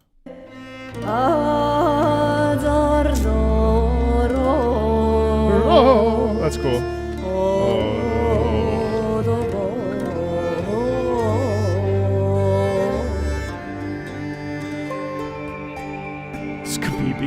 Skabibi.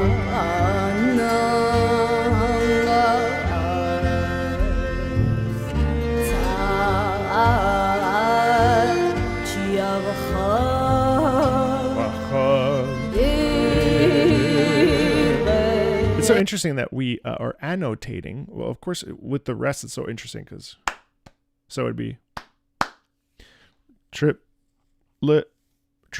But that's interesting how here, even though it's annotating means to write down, right? It's annotated as a triplet, where it's a quarter triplet here with a eighth rest. We are not doing that. And it's more of a guidance. I wish Austin was here, but it seems like this is more just guiding. And that's the other thing too, is that sometimes composers will write things down, but they're not, if it's a good composer, they're not necessarily always meant to be, they can, it's reference. Like it can be, if they allow the singer to do what they need to do, it's pretty cool.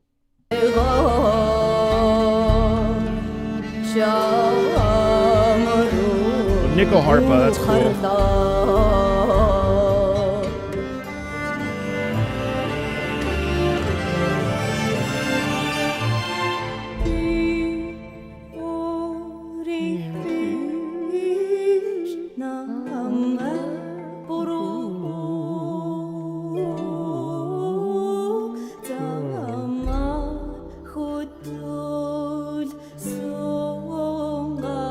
This is like right here, songa. So here there's a bit of a, almost like a appoggiatura. So an appoggiatura is like an extra note that would go right here if you annotate it. It's like a little, well, no, how would you annotate it? I can't even remember anymore. But essentially, it's right here. You would just add a little small thing here, and you go beady beady beady. You hit the first one, and then you hit the second one. So hoo hoo hoo hoo hoo. You would just do a little appoggiatura right here, so that you would see that this has a little extra note, which is cool because it's not annotated again, like I said.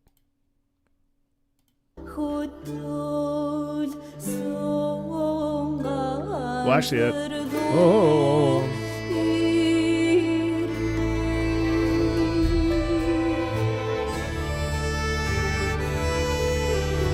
nice rhythm too.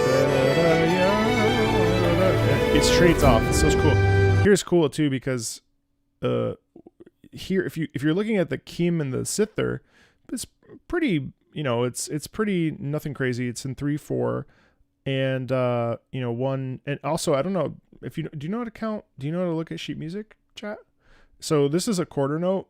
Let me start there. This is a quarter note. Or I guess a quaver in UK speak, and this is semiquaver eighth notes, and they're all tied because you could just do 2 sets, but instead this is tied all 4, and so these are half of this. Music is math essentially, so this is a quarter, and then these 2 things are the same as they're it's called subdividing. So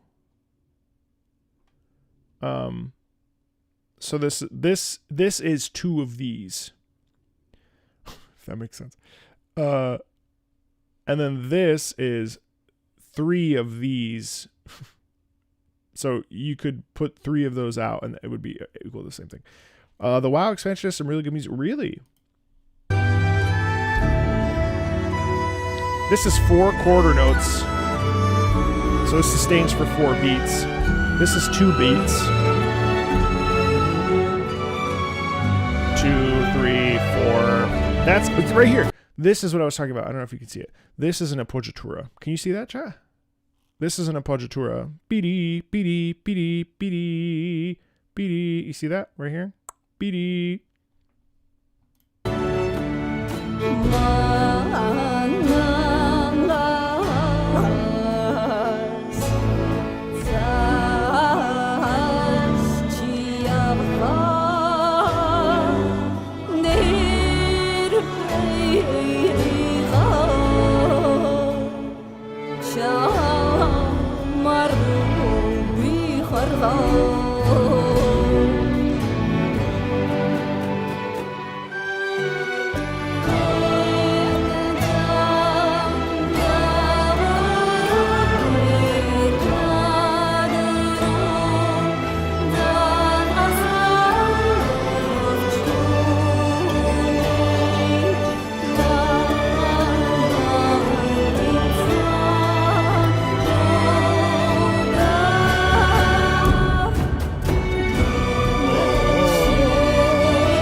So that's so cool. So here, so here, Ghost Choir. That's interesting. So we have an F sharp, goes down to an E, goes back to an F, goes up to a freaking B natural, and then down to the A. And this the G sharp here.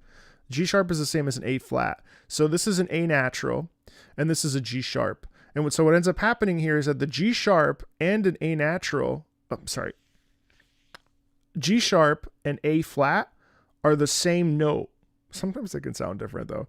So this is all a half step down. Okay. This is a half step down from this. So this is a whole step because from B to A, you are going a full step down. Whereas this is a black key. So you're going A, which is a white key. So B natural is a white key. A is a white key. And then you're going to the sharp, which is right like semi halfway down. Oh, Gremlin, come on. Thank you. You don't have to do that. I'm sorry you're not feeling well. Thank you for that 10 gift. I appreciate you. So it's really cool. F sharp and G flat, same thing. Okay. So this from E to F sharp, that's a whole step because, well, it's weird because from E to F, there's no black key on the piano. So that's actually a half step. And then when you put it up to F sharp, that's when you get the whole step. Thank you, Gremlin. Appreciate it. As always. You just push my door open and now you're going to come in?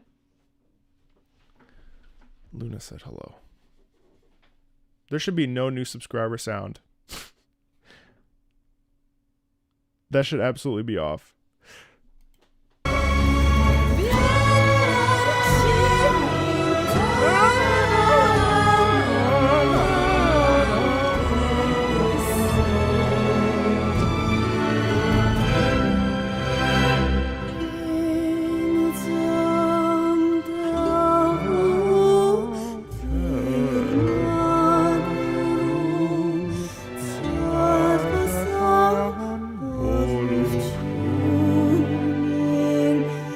Here too, it's funny. So in music, when we write music, we have to include, so this is in 3/4, yeah. So we have to include rests.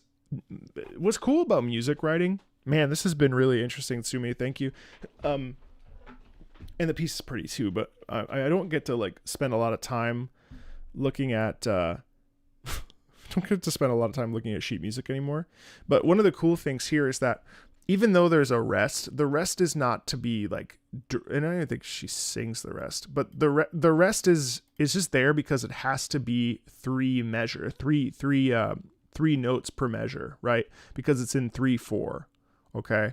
So there's 3 beats per measure. So it's also really interesting because from a singing perspective, unen is one word, right? But if you look here, we have a rest. We would never do that, and that's why we include the dashes, because the point of this is that despite it being annotated this way, we are moving through this to get to nen, because that's the end of the word phrase, right? So I think that's really cool. Let's listen again. You see what I mean? We would never go ooh, nen, despite the fact that that's what's written. It's really cool.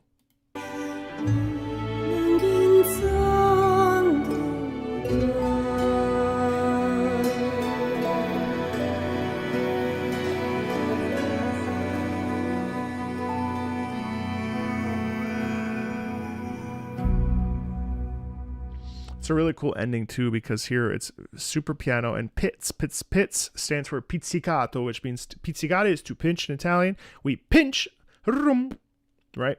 It's really cool. And I love that even though this is a half note, we really don't linger. Hold on. Yeah, so that's interesting. You see what we do there? So the pizz plays on beat 2, but what actually ends up staying is the Alash ensemble right here for 3. Isn't that neat? So we have the Alash that actually extends all the way, because this is 3 beats. The dotted note means, and that's a half note. Right here is wait, can you see it? Half note.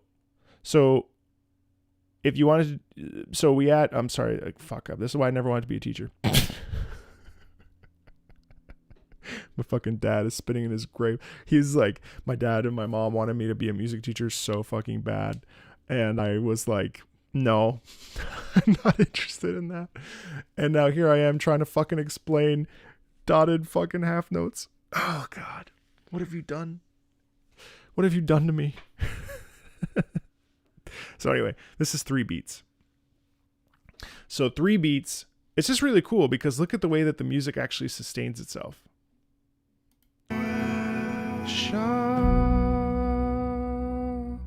You hear that? So it sustains here. And I'm pointing to the screen. It sustains here. This is where it sustains. This pitch marks the ending, you know? It's very, very, very cool. So my thought process is like, what a satisfying way to end this, because you have the Alash ensemble here. You have the glassware, what the hell is all this stuff? Additional vocals, the singer's already been done. Singer ended here, right? Singer ended here. The additional voices carry on, probably sotto voce means under the voice here. And then this only is for 1 beat. So look at the way that we're layering. This is what I mean when we're talking about layering. I really think you should be recommending stuff with sheet music because I'm having a great time with this. So this is a quarter, ends at the quarter. We don't continue. Here, 3 full beats to the end of the bar. This is a bar right here. This is the bar. We go to the end of the bar, boom. Here, we have a rest. So we don't play on the rest. And then here we have the pits, which symbolizes the end. So it goes, prong, and then that goes to the end of the bar as well. So it's pretty cool because you have this, and then this is just extra. I don't know, it's pretty fun. Cool stuff. Uyanga Bold. The Ghost Choir included Somethis, Darren Corp, Troy Baker, and Maluka. Oh, Adriana. I don't know her, but Figueroa, that sounds familiar. Darren Corp. I love that. Okay. That was very long.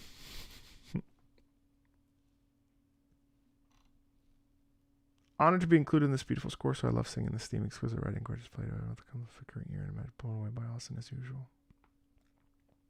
Nice. Okay. Kingdom Hearts Memorial Zion's theme. New patron. Hi. Big fan. Thank you. Shimamura is a legend, of course, in the game and music community. Of course she is. With her contributions to Kingdom Hearts and Final Fantasy 15, I hope this inspires you to do a Kingdom Hearts OST marathon. Funny story. I listened to I did the Kingdom Hearts versus the Weather Channel. Is it Kingdom Hearts or Weather Channel? That will come out next week. I'm really excited about that video. It was awesome. I had a great time. And I have to say, most of the time, I was pretty right. So let that be the first Kingdom Hearts channel. The first video on the channel from Kingdom Hearts or the Weather Channel.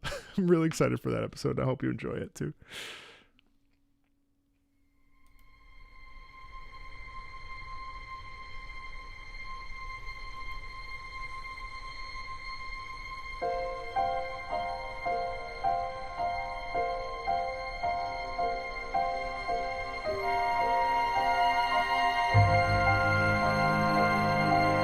Jeez. I love the piano on top. Oh my gosh.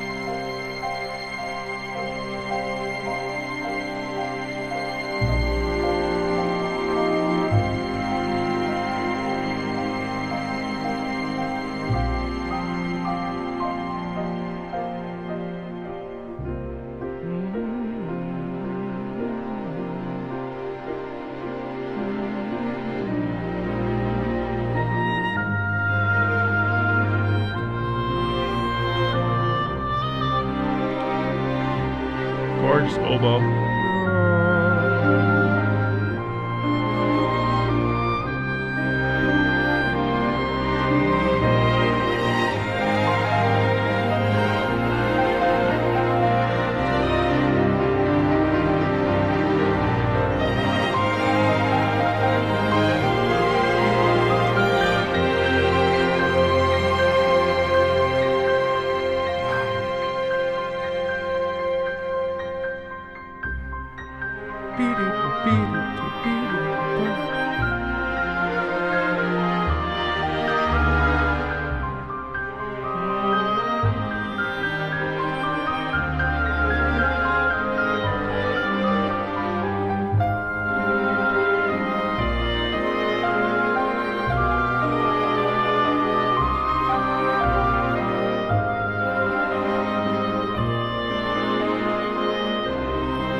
I always love this soundscape. This rhythm is always like so like marching, like, you know.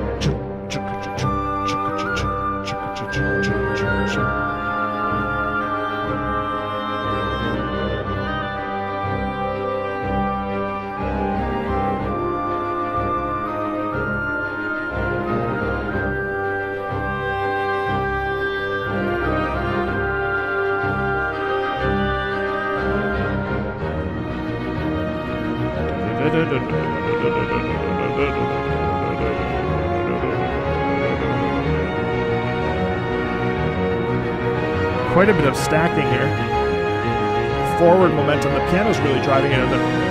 Wow, it's a really nice crescendo there. Oh man, it's so layered. This is such a hearty piece.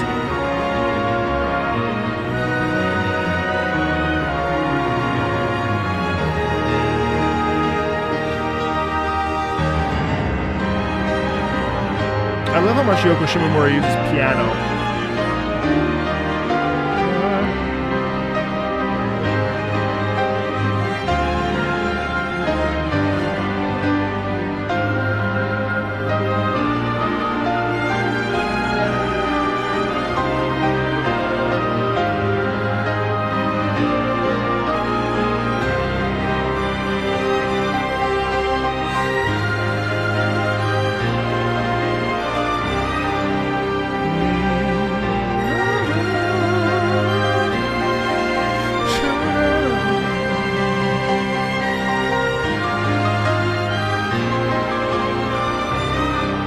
Oh my God, that is exquisite.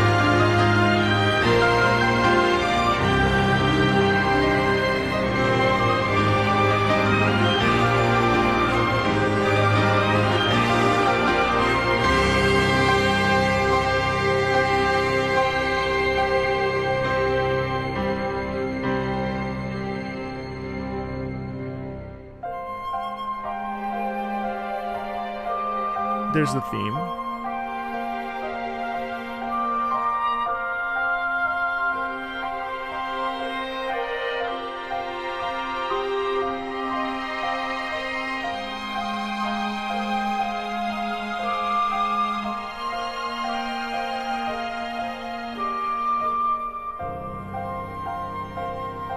God.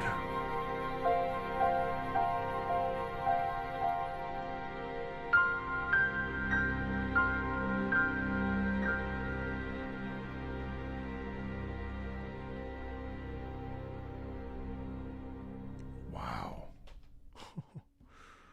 Holy crap. There are certain pieces that exist in the like lexicon that they're so hard to talk about because there's like a million different things going on. Like, how am I supposed to break that down? Like that's just like sheer like.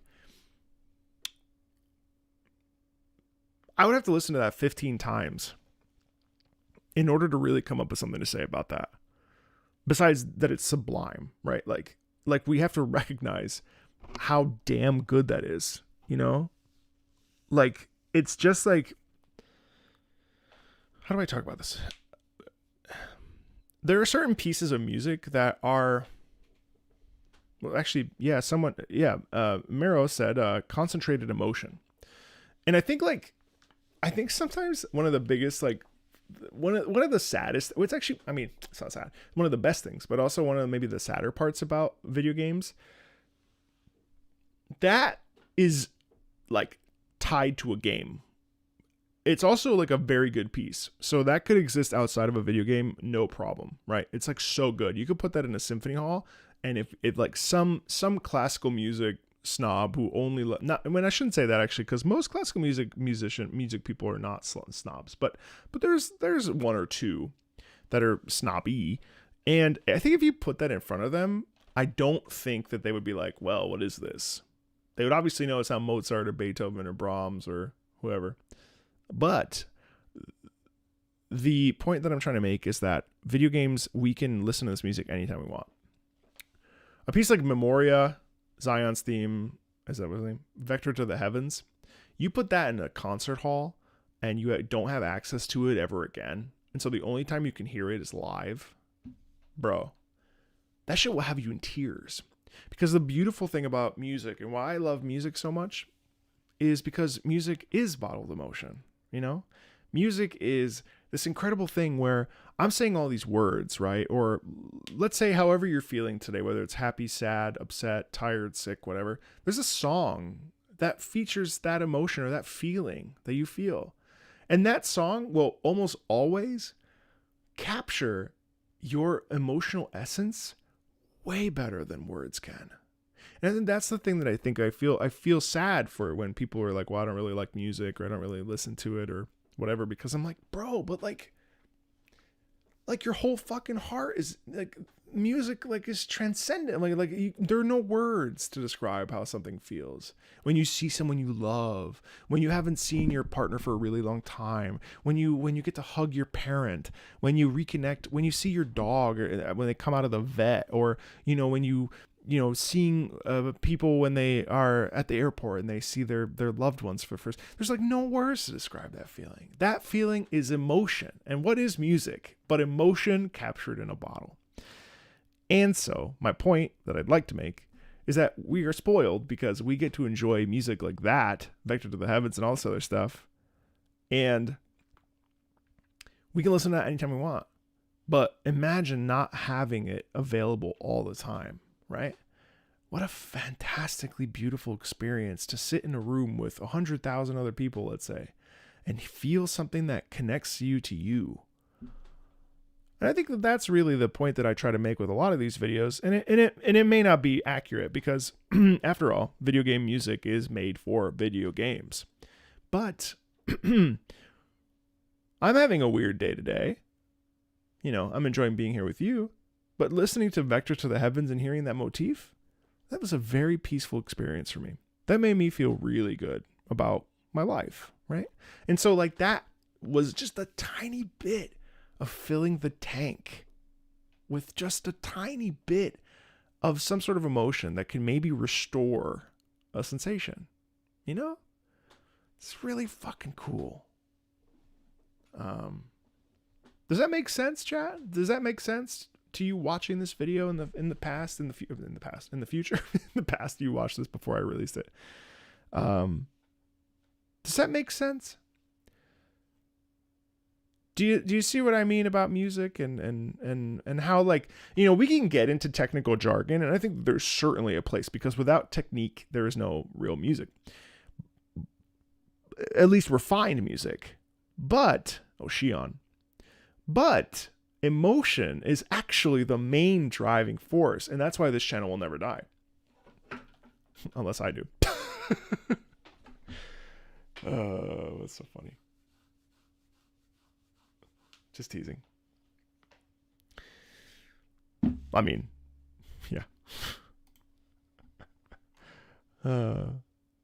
That's why I will never be replaced, motherfucker. No, I'm just kidding. All right, Metroid Prime. Let's do it. Metroid Prime 2. Metroid Prime 2.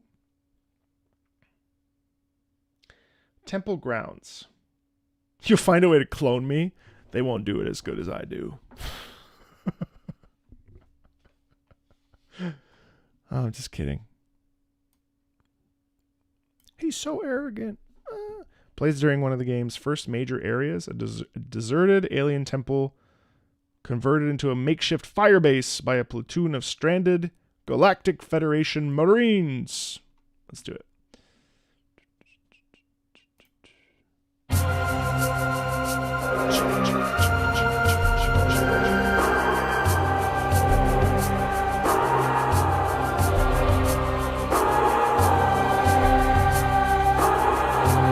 So you hear the desert sound.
That grows on you, huh?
I know it's a big loop, but I've been wanting to just listen to it.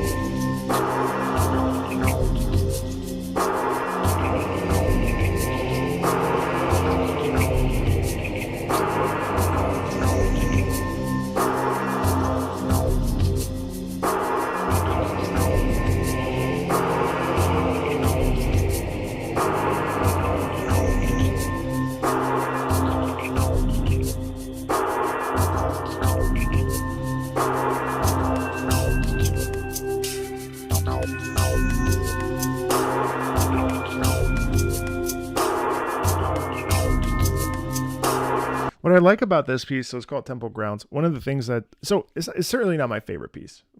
I'll put that right out the gates, and I think partly because I tend to like more like through line pieces that have a bit more melodic nuance. Now that's not to say it's not to say that I dislike it as a thing to listen to. But in terms of like my personal taste for what I would listen to outside of this particular context, obviously I would probably maybe put that on to study or something, right? It's like really, really like that's where we put it. So what I found interesting about it, and I know that PokeFan has been really pushing the Metroid, which I, honestly I appreciate, because I feel like this is a corner of my life that I know nothing about Metroid at all. Like I'll tell you, I know nothing. It's one of those games that I just completely blind to. But anyway, that's neither here nor there. So a couple things that I really liked about this was the constant beat pattern. So ba-bum, jump, ba-bum, bam on the beat, right? Super cool. Really like that. The other thing I really liked is the temple chant. The chant is really, really cool because it showcases obviously a place of whatever it is. Whether it's a factory or a like a research facility or whatever, there's a quality in there of reverence, and I think that's really fun too, because having the choir in there really adds to the sense of respect for the place, and a bit of well, someone said ancient, LJ Mijo said ancient mystery, which is very true. It makes me want to work. One of the other really things, obviously, and I'm picturing metal walls. I'm picturing a mixture of organic and inorganic, and the reason why I'm picturing that, and I could be right or wrong, is because we have also the synthetic, like, you know what I mean? It has a bit of that scientific sound. Why does the choir add reverence? Oh, I think in my mind, why do you have to ask me why? Why make me think? Why does the choir add reverence? I think the choir adds reverence because when we think of choir generally, I think, well, at least I do, I really connect to choir as being a major component of liturgical work and church, right? So I think when we also like, we hear choir, when I think of, did you just stump me?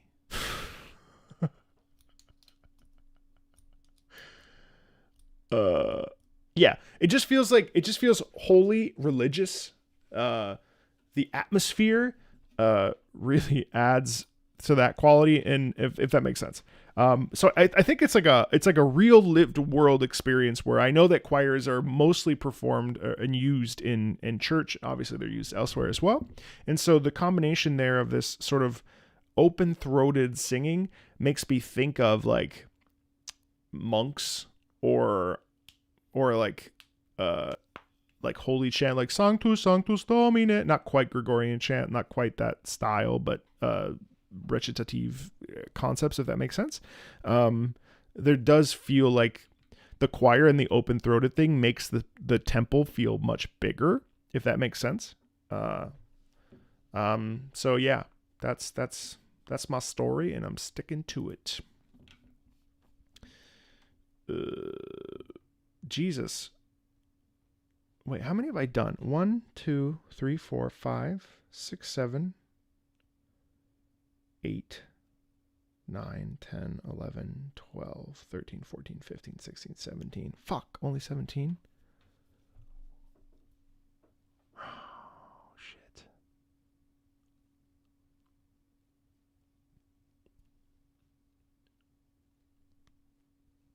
I've been talking a lot.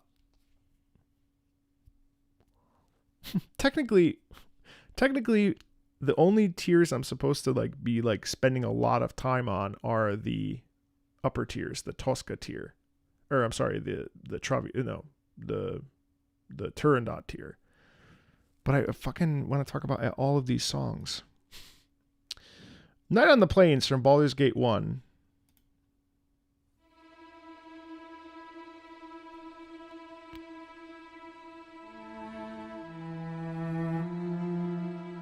Jesus, okay.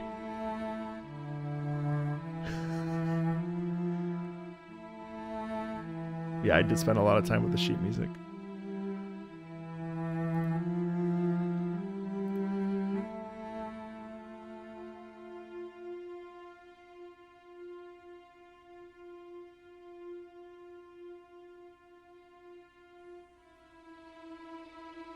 Hello.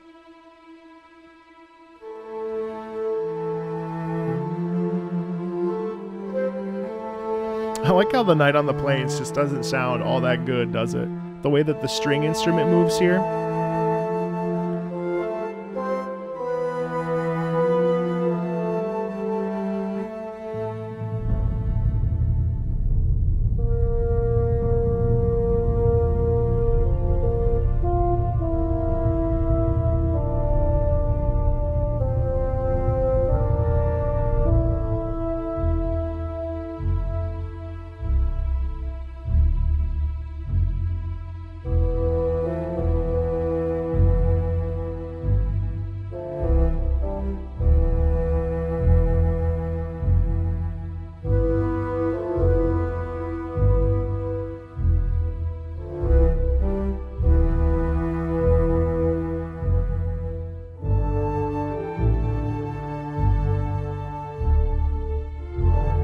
I really like the lower boom, shum, dum, dum, dum.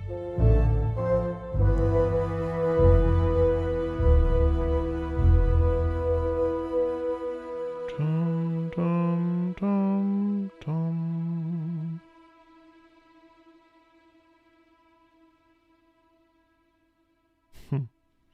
Very simple. I like that piece. Really good at setting a mood.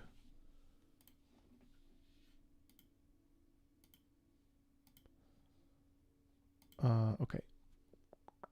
Pathfinder, Wrath of the Righteous, Beatologist.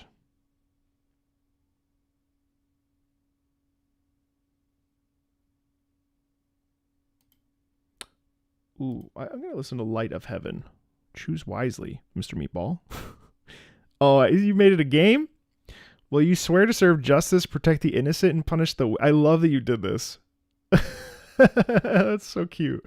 Choose wisely, Mr. Meatball. Will you swear to serve justice, protect the innocent, and punish the wicked? Requires angel mythic path. Or will you choose hatred, rage, violence, destruction, and corruption? Requires demon mythic path. That's so charming. I'm going to choose Light of Heaven. Of course. It's a song about me. I'm just kidding.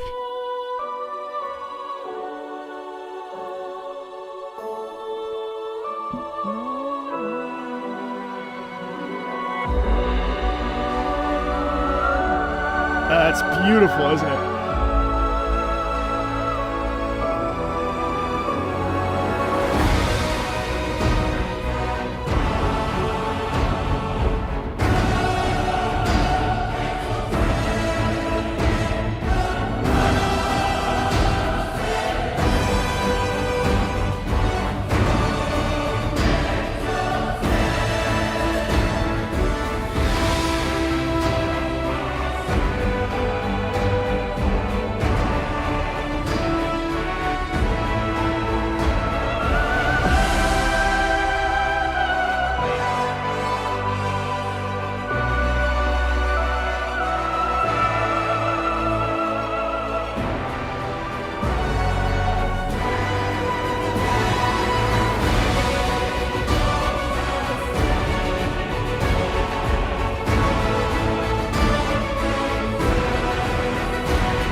I like how it's an angel that will absolutely kick your ass.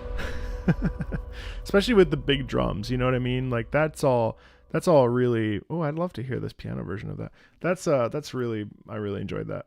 That's fun. It says it's exactly what it should be, right? With the very intense, very very, a battle theme, and yet it's very, how to explain it? It's very like a shield, a protector. It's cool. It's really cool.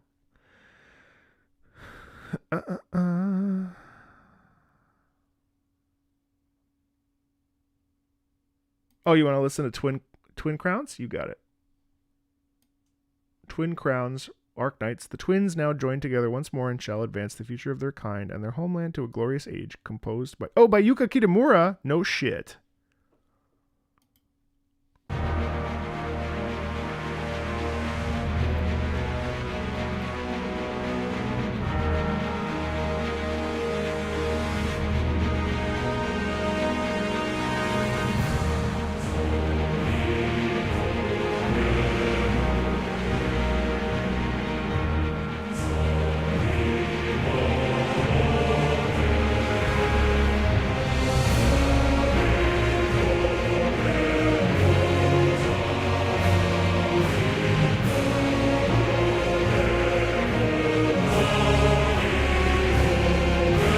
A lot of doubling in there.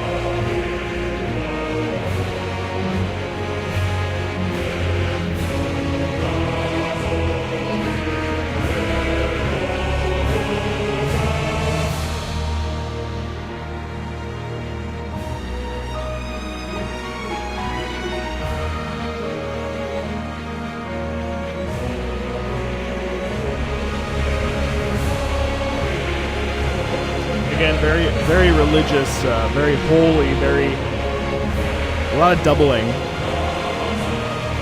I could hear it like unifying twins together, coming together for a common cause or something.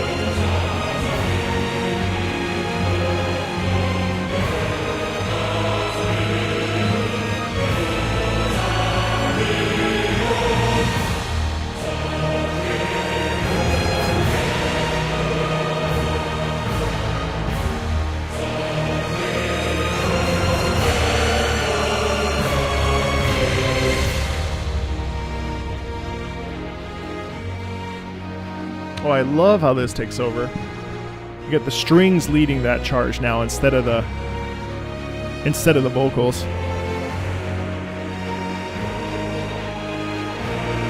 And then they come right back.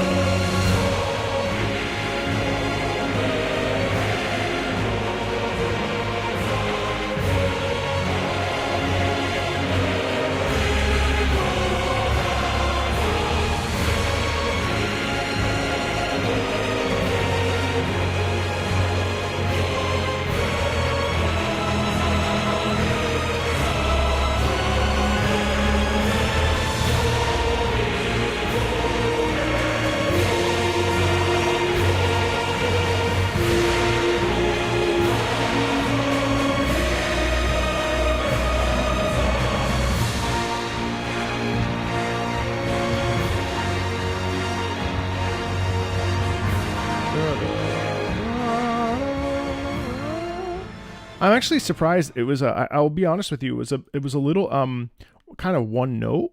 Now that is not a bad thing. I was sort of expecting a little bit more Kitamura chaos in there. But what I appreciated about that was that there was a very strong, defined melodic motif. And that motif carried us through the entire way, whether it was the beginning with the choir or the middle section with the string instruments. And it was cool because the string instruments borrow from the choir, and they sort of eventually merge into one. So it wasn't quite this distinct, but we had three distinct phases. The first phase is the choir phase and is very like pronounced, strong, especially male dominated, of course. And then in the middle we had the strings, which then took over. And again, it was interesting because the strings were mostly, I felt like, well, there was violins, pretty much the whole string section, but I felt like the cellos and violas, I guess, were pushed forward a little bit. And then the second half was sort of a combination of both of those things. I would love to see that expand and then go into a bit of a more, not chaotic, but a bit of a heavier and more rhythmic section that also had a more pronounced melody, because that one, it's interesting, that was a little bit like protected, if that makes sense, but it's quite good, and it's nice to hear Kitamura on something that isn't Dark Souls. And obviously that sound is very much the Dark Souls sound, but that's just because that's all we've ever seen. No, there's another game, oh god, it doesn't matter, I can't remember the name, but point is that it's really nice. It's really nice to see Miss Kitamura flourish and continue to do things and really lock in with a new identity musically. That was Boss Battle Theme 2. I'd be curious to hear more from that. But this probably plays during a sequence where you're trying to take the characters. I bet you this works in game really well. Well, so with that, I'm going to stop here because I have to go and do these pickups before I head out for the night. The plan as we move forward is to continue. There's a lot. I may add an extra day next week or the week after. When we move into September, I may just do one extra Patreon stream day. If something occurs where we have to change the system up, it's working really well, I feel, for everybody. I hope it's working well for you. It's certainly working well for me. I really enjoyed the stream today. I hope you did too. This was really, really fun. Thank you for bearing with me as I took the week off last week to do a bit of traveling. But I'm not traveling now until probably the new year, so you're stuck with me, motherfucker. No, I'm just kidding. But I'm not traveling, so we'll be doing a lot of streams. I'm gonna keep trying to come up with fun video ideas, fun ways to keep mixing it up a little bit. And yeah, I really appreciate you being here, enjoying the stream. Everybody here on YouTube, everyone here on Twitch, and everyone over on X, which weirdly has 633 people on it, which doesn't make any sense. So thanks a ton, everybody. Really appreciate it. Hope you found something meaningful in this, and yeah, we will talk very soon. Okay, see you, everybody. Bye.